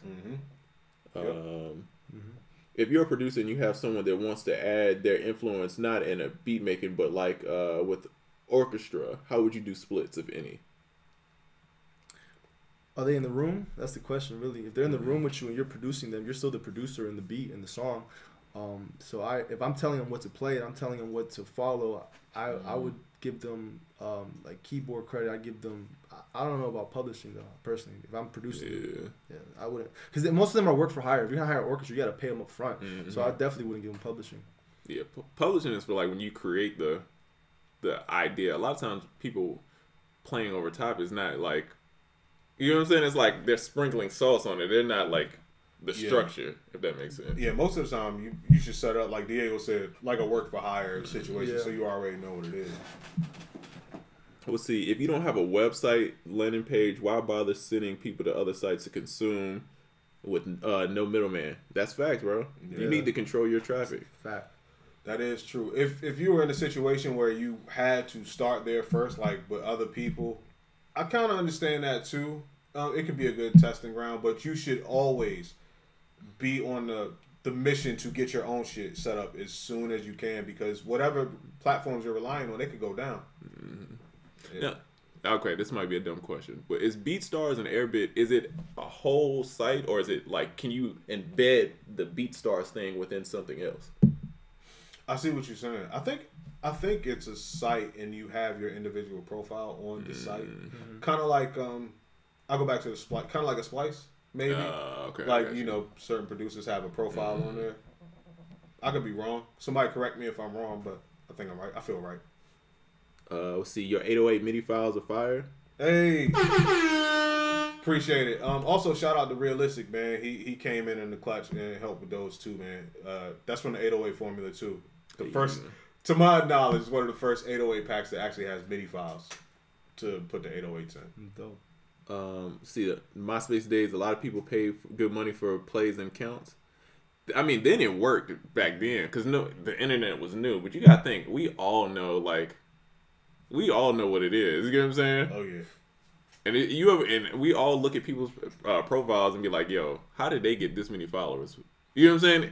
That's kind of how it works. It's like a status thing. Plus, man, them sweeps, Instagram and Facebook, they do them sweeps every now and again, and you be looking crazy. I think they got Mace like that. Remember? You'd be 2,000 followers with a blue check. Oh, how crazy would that be? Oh, how crazy! All the time. Any tax implications when running contests on your IG accounts? I think as long as it's under a certain amount, right? From running contests on your IG account? No. Yeah. I think you're good as long as it's under a certain amount. And if you're giving away like 10 racks, then you might want to consult a... Oh, somebody going to holler at you and let you know if you're in violation with the 10 racks joint. Are you guys getting the Akai Force? Your guess is as good as mine, man. I'm not gonna lie. It looked dope. It looked dope, but I look around me. There's not really a need for it, I guess. And I'm kind of getting out of equipment mode. Same but here. Saying all that to say, Andy Mack gave me a cool little tour on FaceTime of the joint. I want one, so I may get one day. What about you? You getting one? I need to do my research on it, but I'm gonna be honest. I've made it my duty to be as mobile as possible. So I'm a laptop and 2 hard drives, one for my beats and one for my sounds. I'm good to go. Nice. That's fact. Yeah. We'll see. Okay, so you can embed your beats on your own site. To me, guys, if y'all have any of those, that's what I would do. Yeah. Off rip. Yeah. Because if you're not tracking all this stuff, then guess who is? If you're not collecting the consumer information, guess who is? BeatStars, bro, or Airbit, or SoundClick, or whoever it is. Yeah. That's what I was going to say too. That's a good point that you just brought up.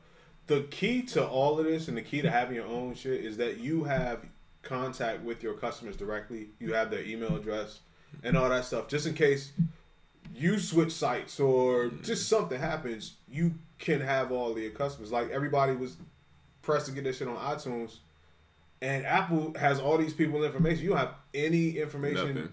Your fans, like, you can't tell them you got a show coming. Or follow up. None of that. All they could do is pay $1 to Apple for Apple to give you however much they give you out of that $1 with nothing else.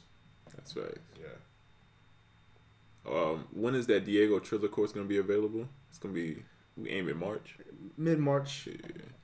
Yeah, it's pretty much done now. It's just the polishing, fine-tuning, getting all the paperwork right.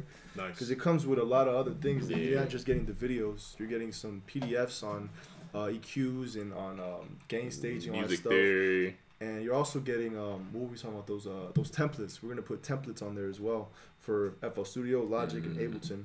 Real quality right there. Homework, little assignments. Yeah. It's going down. Nice. We'll see. Ooh. Does anyone know how to embed a Spotify player on a website? Random question. That I don't know. Nah. That's a fun thing to figure out, though. I think you can do it on your computer. I've seen it where you hit a little thing and it says copy and then you can pick embed or URL. Yeah, I'm pretty sure it's pretty easy. Yeah.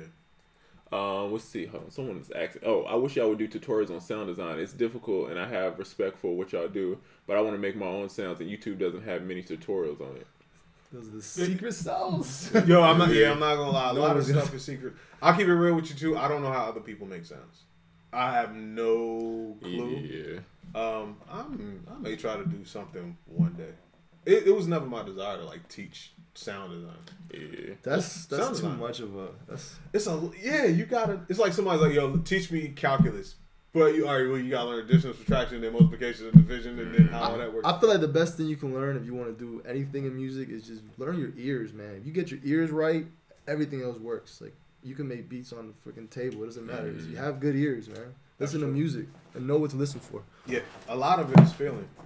Yeah, and sound design is not rocket science or like a law degree, but sometimes it's better to get a lawyer than it is to learn law. Fact. Does that mean, you know? Oh yeah. I like that. That's super facts. Well, that's why. Can I air horn for myself?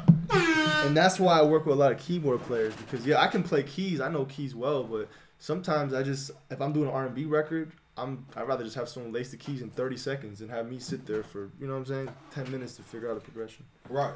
That's the very definition of working smarter, not harder. Exactly. Mm-hmm. Hold on, man. Somebody asked a good question. I didn't mean to skip that mug. I live by that shit, by the way. Work smarter, not harder? Yeah. Yes, sir. Okay, so our post that said you need to be a master keyboardist to produce. What do you think? What do you think we think? Are you? I've heard keyboard players say, "I wish I knew less so I could dumb my shit down." All the time, bro. You don't have to. You do. All right. I do believe this. You have to understand. I believe you should know some kind of music theory so that when you're in a room, you can communicate with guitar players and keyboard players and whoever. But I don't think you have to be able to play a whole opera on the keyboard to be able to be a producer. Yeah. Yeah, I think that's definitely overkill. Super overkill. A lot of times I don't know what I'm playing. I'm just hitting stuff and then like, all right, sounds cool. Yeah. As long as you know what a chord is and you have good ears, you'll be all right. Yeah. I think if you know what a chord is and then kind of like how chords are structured, even like the numbering, you can move stuff around and kind of figure it out. And then like you said, it's getting your ears right. Like you know when some shit feels good or sounds good. Yeah. You know? And this is kind of relates. Young Chamber says, Diego, did you take piano lessons at some point or did you figure it out on your own? I never took piano lessons. I had one theory class when I went to school for engineering. And really what I did was, bro, I learned one key. And I'm already giving some of the stuff that I give out on the course. But I learned one key very well, like the back of my hand. And whenever I have a sample or something I want to play on top of, I just transpose to that key. So I'm comfortable in any situation. So I just, it's not hard to learn one key. You learn the scales first, then you learn the chords, then you can start implementing sevenths and ninths, and again, all that stuff is going to be on the course too. At what point did y'all determine you would start selling kits in your career? For me, it's when I've been working with Tim. Ever since I was working with Tim, I probably worked with Tim for 6 or 7 years before anybody really knew who I was. But in being in different studios with him, like some of your favorite producers or just people that would be in the studio with Tim or just around would be like, yo, can I get some sounds? And I just told people no for like years and years and years and years and years. I wouldn't give out a single damn hi-hat. And then eventually, I had a bet with somebody. You know who I'm talking about. Homie was at the crib. He was going through some shit. He wanted to start a business, and I'm like, I want to start another business too. So it's not difficult for you because I want to know too. I'll do one with you. He never started, but then I started SoundOracle.net, and then I figured that's the one thing I could sell because people have been asking me about it for 6 or 7 years at that point. And then that's when I decided to start selling, and that's also the time I decided to really start being on Instagram because people had to know who I was and know what I had done to buy what I had. Right. Yeah. You actually started backwards, I feel like. Super backwards. Everybody is trying to get to like doing sounds for like the big producers and then, you know, they start by selling packs. It's like you started with the big producers and then went back to like, I'm gonna give the people something. Yeah, because there was so many people that wanted sounds and I would hear their stuff and I'm like, dang, your sounds are terrible. But how can I sit here and be like, your sounds are terrible and I can help you? But I'm just not doing it. I'm like, let me figure out a way that I can help other people and not compromise what I have going on over here. And it was just like a no-brainer. I'm sure it's better for the brand as well, going back to that. Yeah. Oh, yeah, way back. Like I said, I was doing shit for 7 years and nobody knew who I was. Yeah. And then I started making it. And then Trizza, I always give Trizza the credit, man. He's the one that told me to get on Instagram and show people what I was doing. And I think I did it like that's the next day after you suggested that. You had 269, bro. 269. I remember going to your page like, yeah, you got 269 followers, and then now you're with 65, something like that.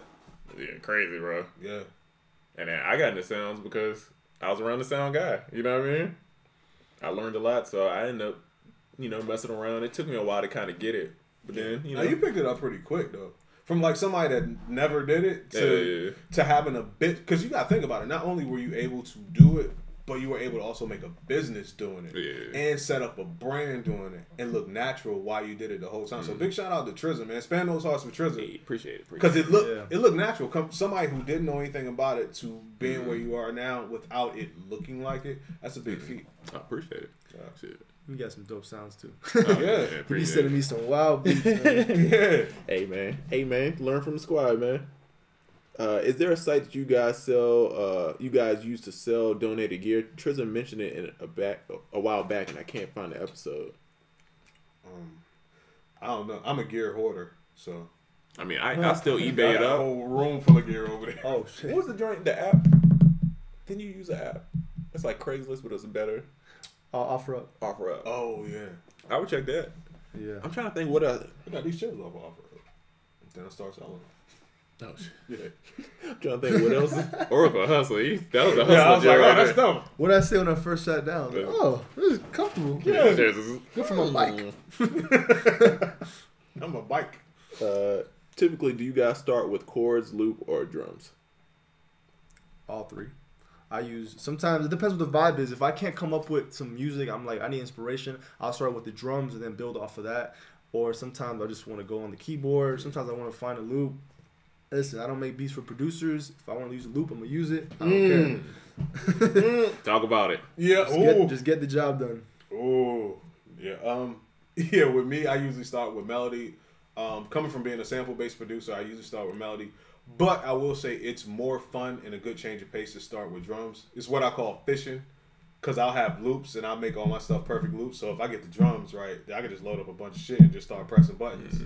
And something will come together. And the reason why that's a little bit better than starting with sounds, the loops sometimes, is that I'll pair together some shit that I wouldn't normally pair together. Yeah, that's the thing. Starting with drums, you might accidentally do like a pattern you never would have thought about. And 9 times out of 10, when I start with drums, those drums end up being a lot crazier than just regular on loops and stuff like that. Facts.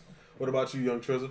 I'm more of a melody person, just because sometimes the drums. It's not just easier, but it's easier for me to, if I'm starting blank, to come up with a melody than it is to be locked into the drums in a way. You know what I'm saying? At least not a kick. I hate having a kick in while I'm making melodies. Yeah, I can't do a kick. Yeah, the kick throws me all the way off, bro. Crazy. So yeah, I do everything except for the kick at the very end. Or if I'm trying to flip a record, like I'm like, yo, I really like this bounce. I'm gonna flip this, and I'll kind of take the drum pattern a little bit, switch up a little bit, but that's the best way to start with drums for those kind of reasons. Oh yeah, no, that makes sense. Let's see. Tips how to make your drum samples gel as a whole kit. Yeah, about that one. Well, Diego's like the super duper. He's a super duper engineer, so I'll just say if you go to soundoracle.net, there's a tutorial that Realistic did on drum bus techniques, and it's about that very same thing. But I'm curious to know how Diego loops. So with loops, what I do, if there's a kick in the loop, that's the first thing I'll get rid of. Is I wanna choose my own kick. So I'll either EQ it out, or I'll try to like take a piece of the loop that doesn't have a kick and paste it on there. And then if I love the snare, I'll always remove the snare from the loop. That's important to me because I want to have control of the volume of my snare. And then so and I usually do like bandpass filters, right? So meaning I take all the low end, all the high end. Especially like with a loop that like Oracle would do, because your loops are really intricate. Like, they got like some crazy percussion and stuff like that. So with something that you would do, I would do a band pass and then throw in my own hi-hat and my own snare and my own kick. But like if it's like a regular like a drum, like a trap drum loop, I'll probably just take the hi-hats and just do my own kicks and snares. Damn, that's dope. And for those of you that don't know what a band pass filter is, most of you do, but like you say, you take the kick and the lows and the highs, and it looks like it's a bell. This. Yeah, bell curve.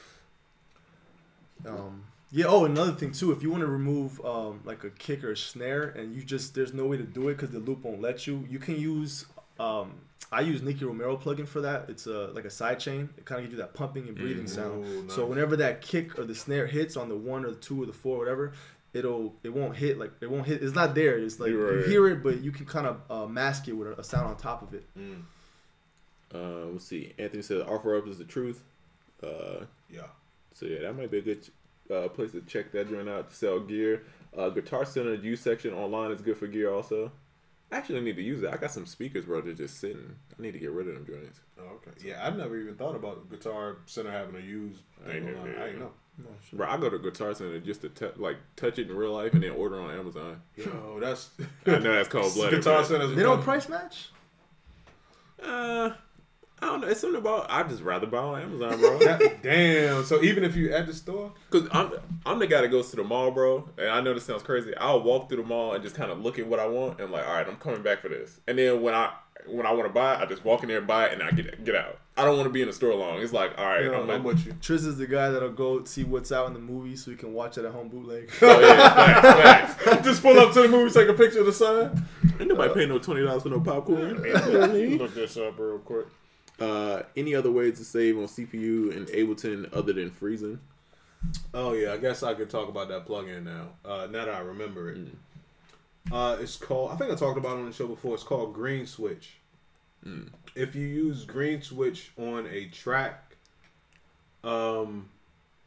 if you mute the track, it'll just automatically turn off every plugin on that track, and then there's another plugin called ECO. Whatever plugin you put that to the left of, if there is no sound coming through to that plugin, it'll shut that plugin off. But the second it detects sound, it'll turn the plugin on. And there's a ECO audio version and an ECO MIDI version, respectively. Use them on audio tracks or MIDI tracks. But they're really dope for CPU because they're sound dependent. So you don't have to do anything. If you got a track that's just sitting there and you ain't using it and ain't producing no sound, those VSTs aren't going to drain your CPU at all until you just start playing sound through that track. Yeah, and check your buffer. Oh, yeah. And what I do too is when you freeze it, I know we're talking about not freezing, but I'll make it audio. I just delete the MIDI. I don't care, to be honest. I know what I played. Yeah. Hey. I do it all the time. Yeah. I get more out of audio than MIDI any day. Yeah. Oh, yeah. So you actually freeze like the actual track. Because some people duplicate the track, then freeze. Oh no, I just freeze it and drag it down, and I delete the plugin I'm using. I don't need it no more. That's a dope technique, real quick. Not to make this a super Ableton heavy thing, but some people freeze and do what you do and then just drag. And some people freeze and flatten. I'm like, you don't really have to flatten. If you just freeze and then drag it to any other track, it'll just turn it into audio. You don't really have to use flatten. It's just an extra step. Yeah. Can I borrow the iPad? I accidentally exited out of the chat. All good, brother. Thank you, sir. Right. Thank you, sir. Let's see. As an instrumentalist, should I be making a bunch of samples in my spare time? Instrumentalist, I like that. That's dope. Hell yeah.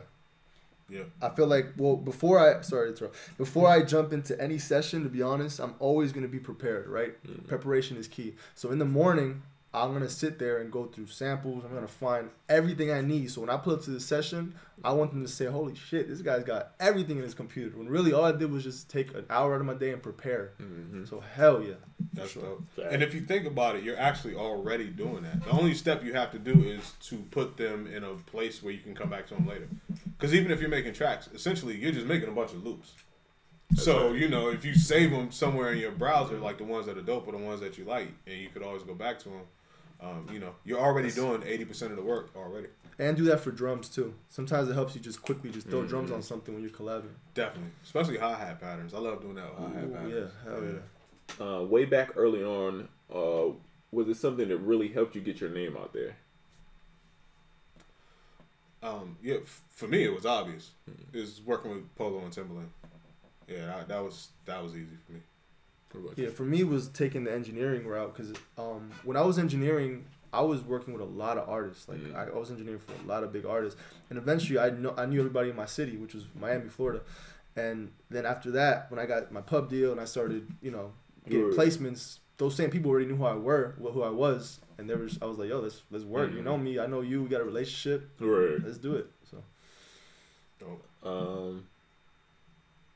Yeah, something. I guess, between I interned, so I got a lot of the DTP days, I met a lot of those people, but I don't feel it until I got the first placement, and then it was like, then that's when it changed. What placement was that? Oh, the Bieber one. Ah, Justin Bieber. Yeah. That's a cold flex, man. Every time I hear it, man. That's a cold flex, man. People underestimate how valuable it is to work for free for someone that can do something. Oh, yeah. Like, people are so scared of putting that work. And they're like, oh, no, I need to get paid now. It's like, bro, you got to invest in that future, man. Like, I have someone that I work with named Shay who he started interning for me a few months ago, right? And now his beats are really good now. And I got him a few records cut already. So he might be possibly getting placements this year. So it's that easy. And I never met the guy. He DM'd me, sent me his resume. I was like, all right, let me try you out. So, bro, work for free. Why not? What do you got to lose? That's perfect. Yeah, especially, well, in this world now, it's you see so much shit out there, especially on social media. Get the bag, know your worth, and all that. And I think people kind of get it confused. So it's good that you said that. Yeah. You know, it's part of a strategy, though. You are getting the bag if you start doing certain shit for free because you see where it can. Everybody eats shit before they can make it. I'm sorry. I've seen the biggest producers really get like effed up really bad. You know what I'm saying? But now they're killing it. Exactly. No, I agree. Dope. Let's see. Well, I didn't know that Oracle I freeze and flatten every time. Not anymore. Yeah. You could just take the frozen clip and drag it to an audio track, or just drag it to a blank spot and it'll make a track. I didn't even know about the flatten thing. Yeah, like if you freeze and then you right click on the clip again, flatten will be where freeze was. Thank you guys for answering. I'm always in sessions with producers, but I want to start making my own tracks now. Man, go for it. Yeah. Facts. Diego, with your pub deal, did you get it after a placement or before? It was right before, but I was having like stuff bubbling. So like I've had some records cut by some writers where I knew they were probably going to get placed, and that's when it was like, all right, this is happening. But, yeah. Everybody's going to have a different journey, so, you know. Diego, do you have a limit to the amount of mixes while you produce and engineer at the same time? Do you have a limit? Oh, so basically, like, do you limit yourself of, like, do you mix while you're working? Or do you, like, you know, some people, as they're making a beat, they're mixing and going along with it, or do you cap yourself off at a certain rate, or do you just go with the flow? I kind of mix as I go. So like, if I get a kick or a snare and I know I'm about to play it, I kind of tweak it before I get it right first, and then as I'm adding sounds, I'm already leveling it to where I feel like it should be. So by the time I'm done, it's kind of leveled out, and all I really have to do is just some compression, some limiting, and I can bounce it. Really. Dope. That's dope. How much do you think being an engineer plays into you being able to do both of those things at the same time? Honestly, I'd say like 50%. Like engineering to me, when I'm making a beat, is like I'm thinking like an engineer. Because to be honest, nowadays that's kind of what it is. You're like additional engineering now. Before that was a credit. Now it's like that's what producers are. You know what I'm saying? So like taking hi-hats and sequencing them a certain way. All right, let me blend them in. Let me EQ them, and it's like natural to me. It's not like I'm not trying. It's just figure it out. You know. I did it so many times for all these other producers getting their beats sounding perfect. I'm like, I'm doing this for myself. I'm done. Right, and it's like second nature to you. I'm pretty sure. Yeah. Marathon Music said, the Brody Diego, please say the Av. See my man come up. Hey. Yeah. Let's see. Someone you need to fertilize to get something to grow. That's facts. A lot of times when people want mentors and stuff, bro, but then they don't realize that you asking the mentor to take on a job. I don't want to like mentor somebody unless I could like give something back. You know what I mean? It's like I'm taking on a task. Yeah. So people were saying, hey, I just want to be in the studio. Like, you're asking somebody for a job. So that's why interning is important. Either you're going to have to pay in some kind of currency or you're going to have to pay with time. Yeah. But you're going to have to pay some. People just ain't going to give you their time like that. Especially not the people that you want to get to. And being asked for to come to one of my sessions, it's like, bro, I'm working with a major artist. I'm working with all these people in the room. I like coming professionally. I don't like bringing a crowd around me. Like, you know what I'm saying? Like, unless they're here to work, I don't want to bring a crowd. And you don't know how... Some people don't react good in those situations, bro. Some people don't know how to deal with artists.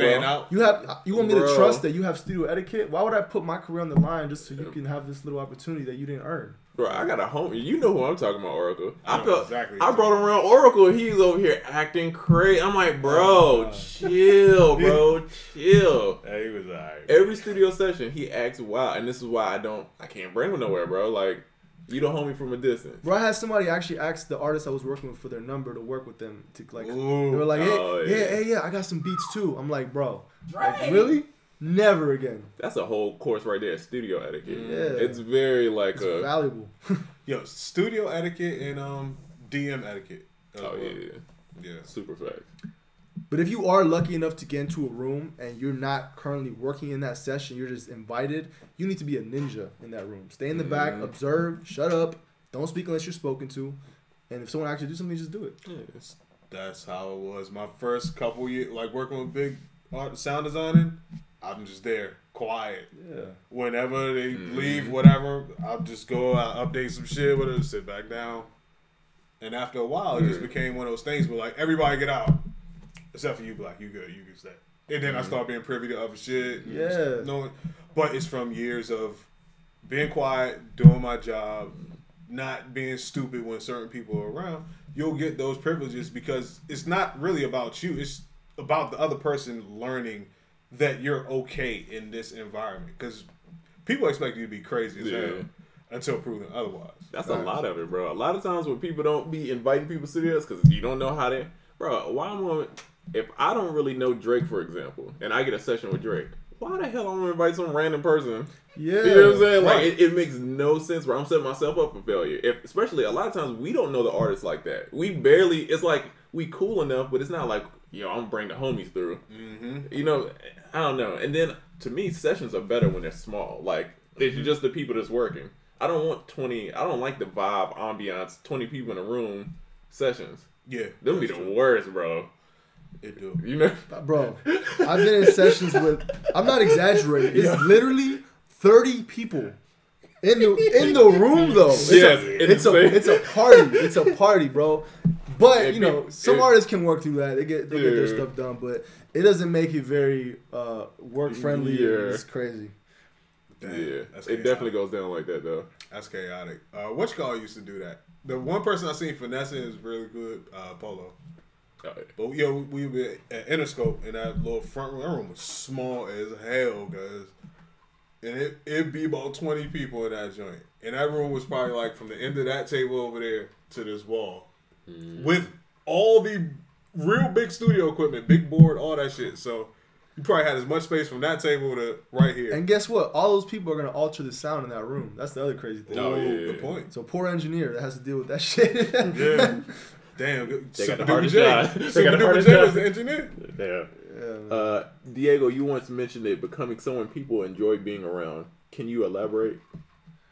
Yeah. You just have to be the person that everybody wants to have you around. Like, just be neutral, you know what I'm saying? Be nice, it's just like being a really good friend to people, somehow make it a personal relationship. Building personal relationships is so important. So like if I'm around you, Trizza, or around you, like I'm gonna make you feel comfortable. Like you can tell me your personal secrets, whatever, just to build these relationships. Right. When you have that with people, they're gonna call you back to sessions like, no, this is the homie, bro. Like let's get money together. Right. So. And they'll call you over the person that might be a little more qualified. Yeah, right. No, absolutely. What? Oh yeah. Bro, I'm picking friends over everything, bro. That's a fact. Bro, listen. Damn. Whenever I get a session, the first person I call is Trizza. And then whenever I'm in a room to play beats, the first folder I go to is Diego Ave and Trizza. Not just Diego Ave, because I can go to my own shit. No, I go Diego Ave and Trizza, because that's my brother. Facts. Damn. See, yes, people don't understand that when someone invites you to a spot, you have to represent the person who brought you to the spot. Talent might get you in the room, attitude get you out. Fact. Yeah. Very true. Yeah, that's true. But definitely don't, because I'm going back to the story you were saying. Definitely don't go behind or around the person that brought you there. Oh, yeah. To try to get in contact with other people. That's the worst, bro. Please don't do that, man. People hate that, bro. People really like... Somebody might whoop your ass behind that. It's very disrespectful. I will. Yeah. Bro, it's been situations where Diego's introduced me to the person. Right, and it could be the smallest deal. I'm still calling like, bro, this what happened? We cool? Yeah. Because I don't want to be the guy that's trying to do a sneaky play. You know what I'm saying? Yeah. And even if it's harmless, I would rather talk about it and it'd be like, oh, bro, that's nothing. Because you never know. People are sensitive in this business. Like, it might seem like okay to you, but to me, it's like, yo, I don't care, but it's just the principle. It's disrespectful. Yeah. Yeah, so, yeah. It puts you on a different list. But most of the time, though, I'm the type of person that'll be like, yo, this is so-and-so, you guys should link. Yeah. Like, yeah, most people are super cool. And by doing that, people are like, oh, Diego's a real one. Like, you know what I'm saying? But have the respect to wait for it. Yeah. Have the respect to wait for it. And then if it doesn't come, I would still approach the person that brought you into the situation. Like, yo, do you mind if I blah, blah, blah. Definitely just don't go and do it because it's two bridges. You could be burning both of them at the end of the day if you just do it like that. That's what my song. Oh, I thought he said that's what my song "Run Off on a Plug" is about. That's busy. Like that Plaza. That's what I thought he was talking about. Plaza.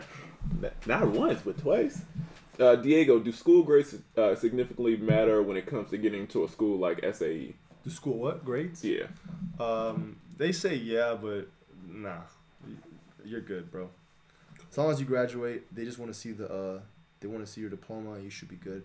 Full Sail, I can't speak for Full Sail because I didn't go there. How'd you not go to SAE? Who is that? That's Chambers. Oh, okay, yeah. Chambers.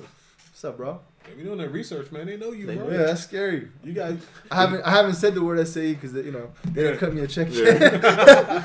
Free promo. Hey, man, that's a side effect of growing your brain. People know stuff about you didn't think they do.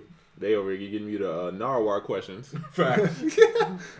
How do you break into the hit songwriter that you... Hold on. How do you break it to the hit songwriter that you, the producer on the project, seems like a hit songwriter wants to take the producer credit? Hold on. Sorry. How do you break it to a hit songwriter that you, the producer on the project, seems like hit songwriter want to take the producer credit? I do not. Okay.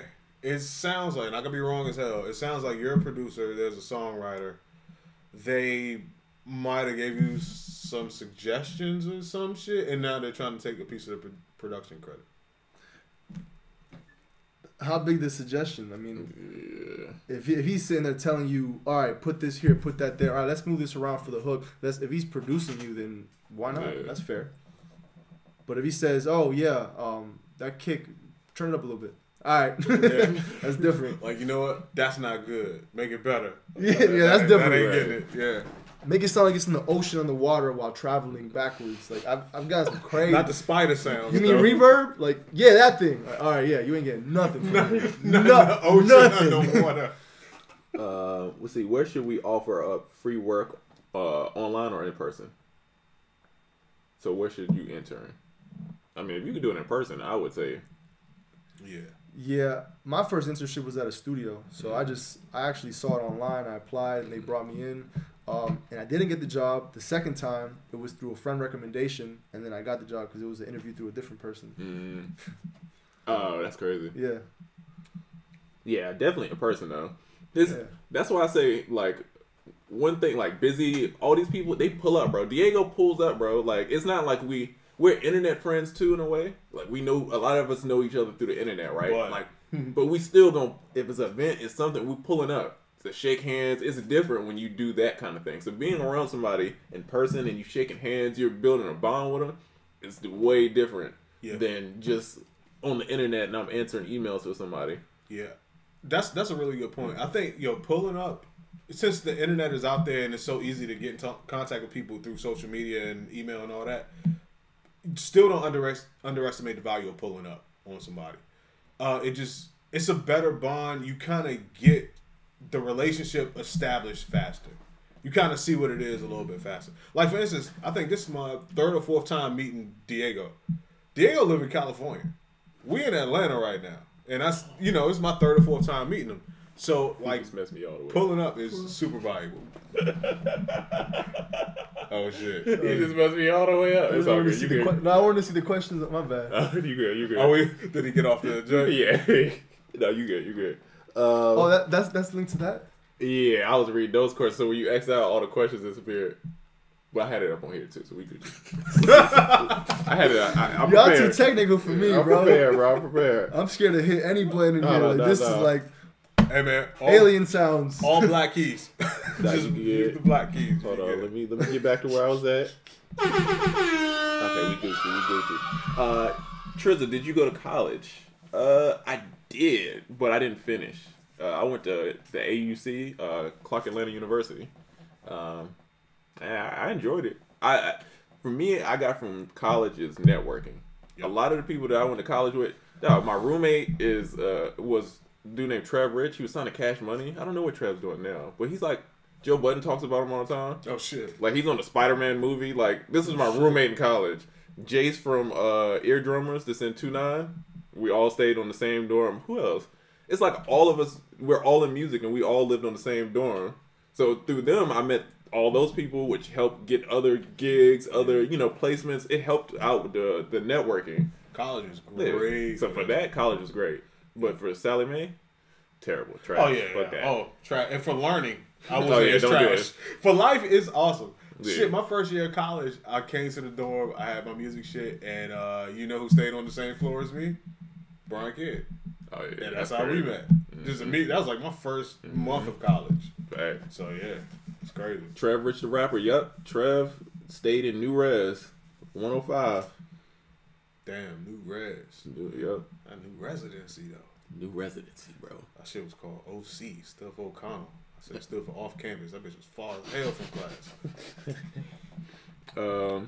I grad engineered from the Los Angeles School of Recording workshop, and film school. Loved it. Oh, dope.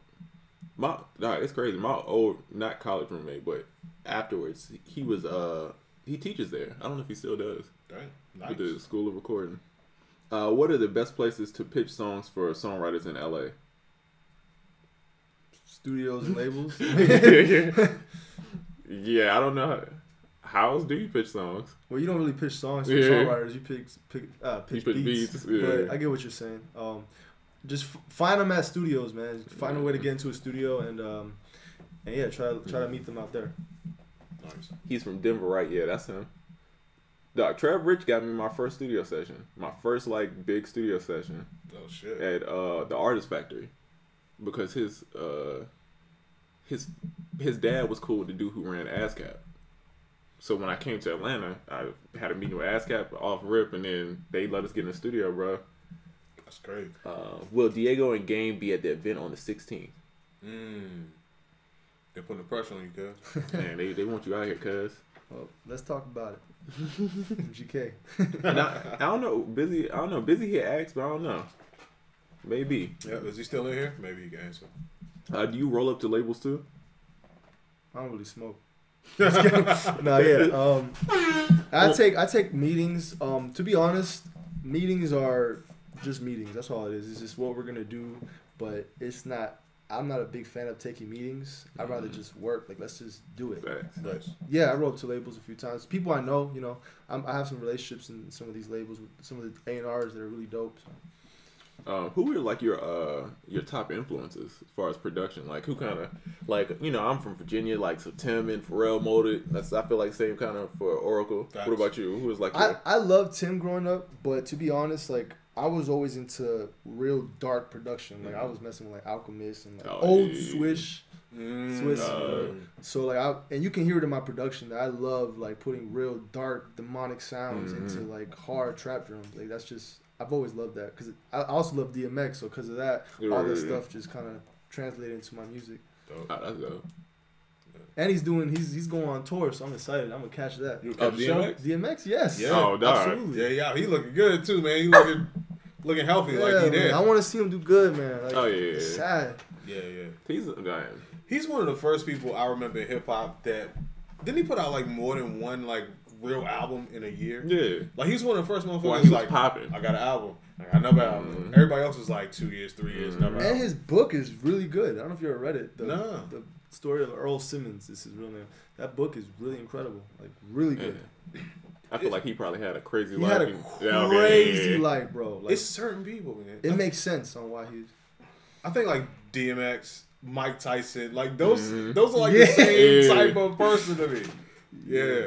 That Mike Tyson podcast, bro. I never would think that I would say Mike Tyson's podcast would be one of the greatest. Amazing. It's incredible, bro. It is. You had to listen to it, bro. Yeah. I always say it's watching a person that you saw go crazy their whole life stay alive longer enough to sober up and explain to you what their thought process was when they were going crazy.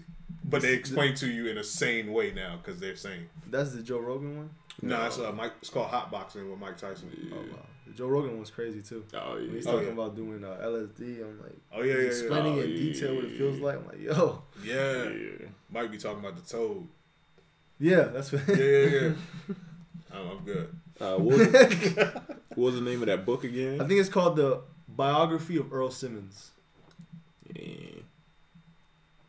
Y'all want to talk about the supernatural music? People might have the best combos.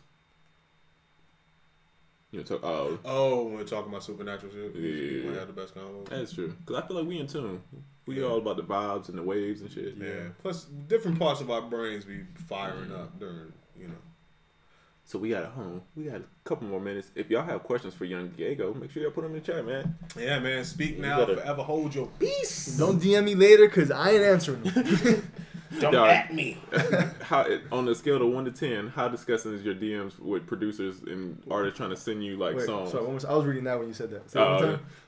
Like how many people just try to send you random songs and. My emails have been kind of crazy.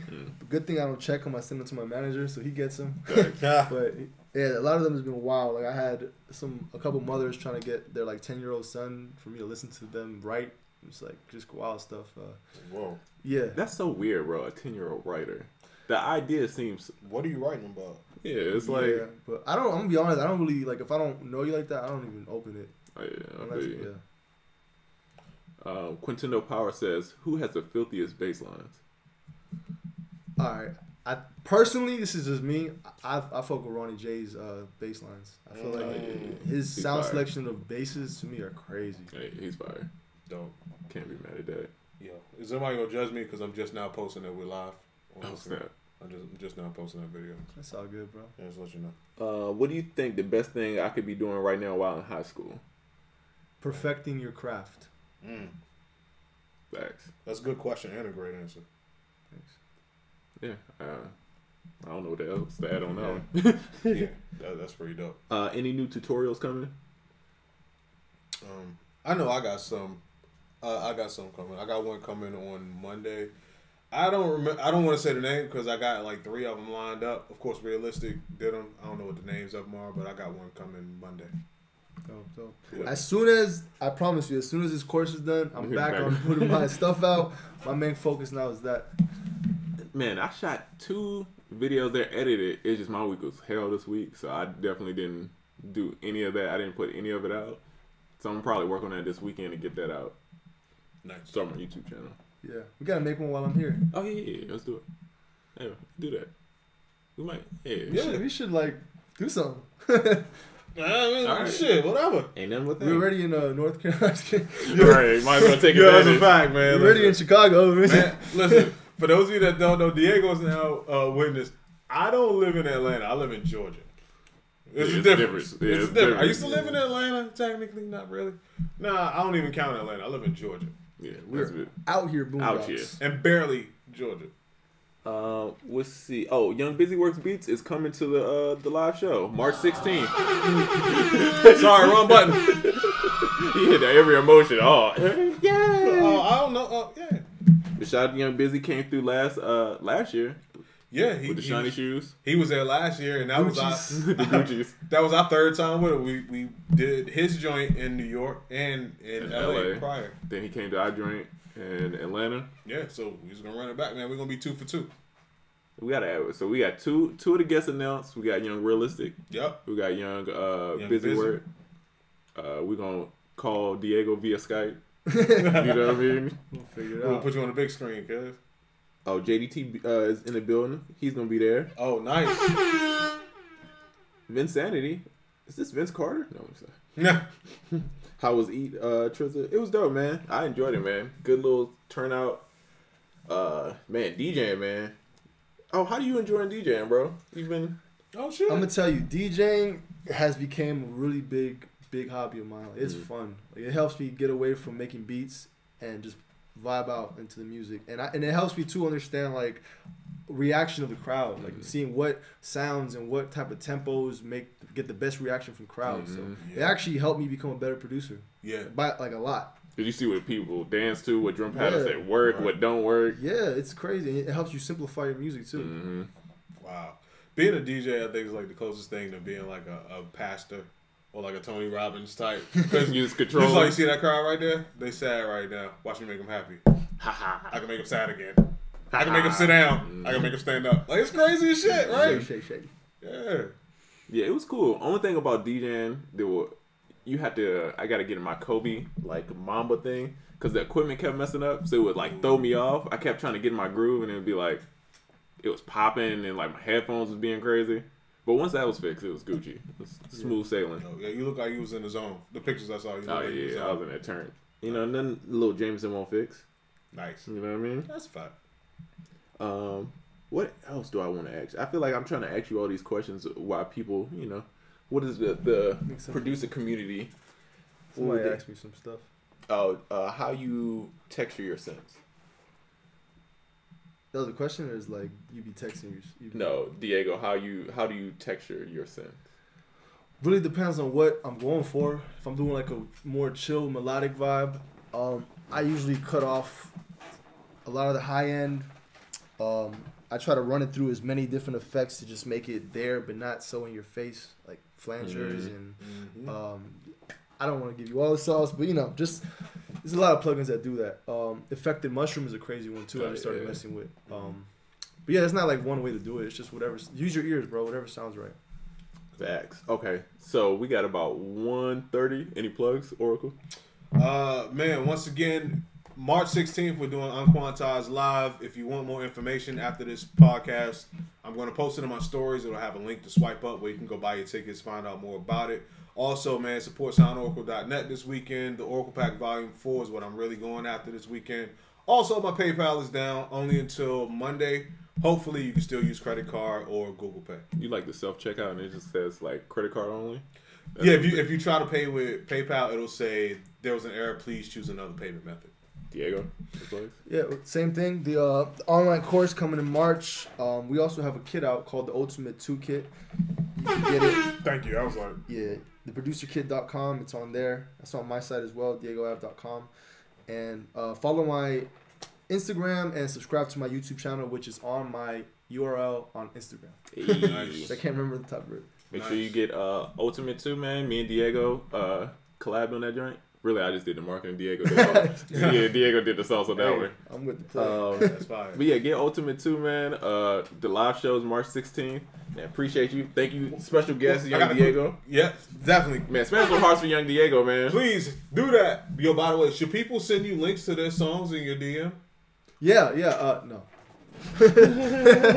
Send it to what's your that's perfect.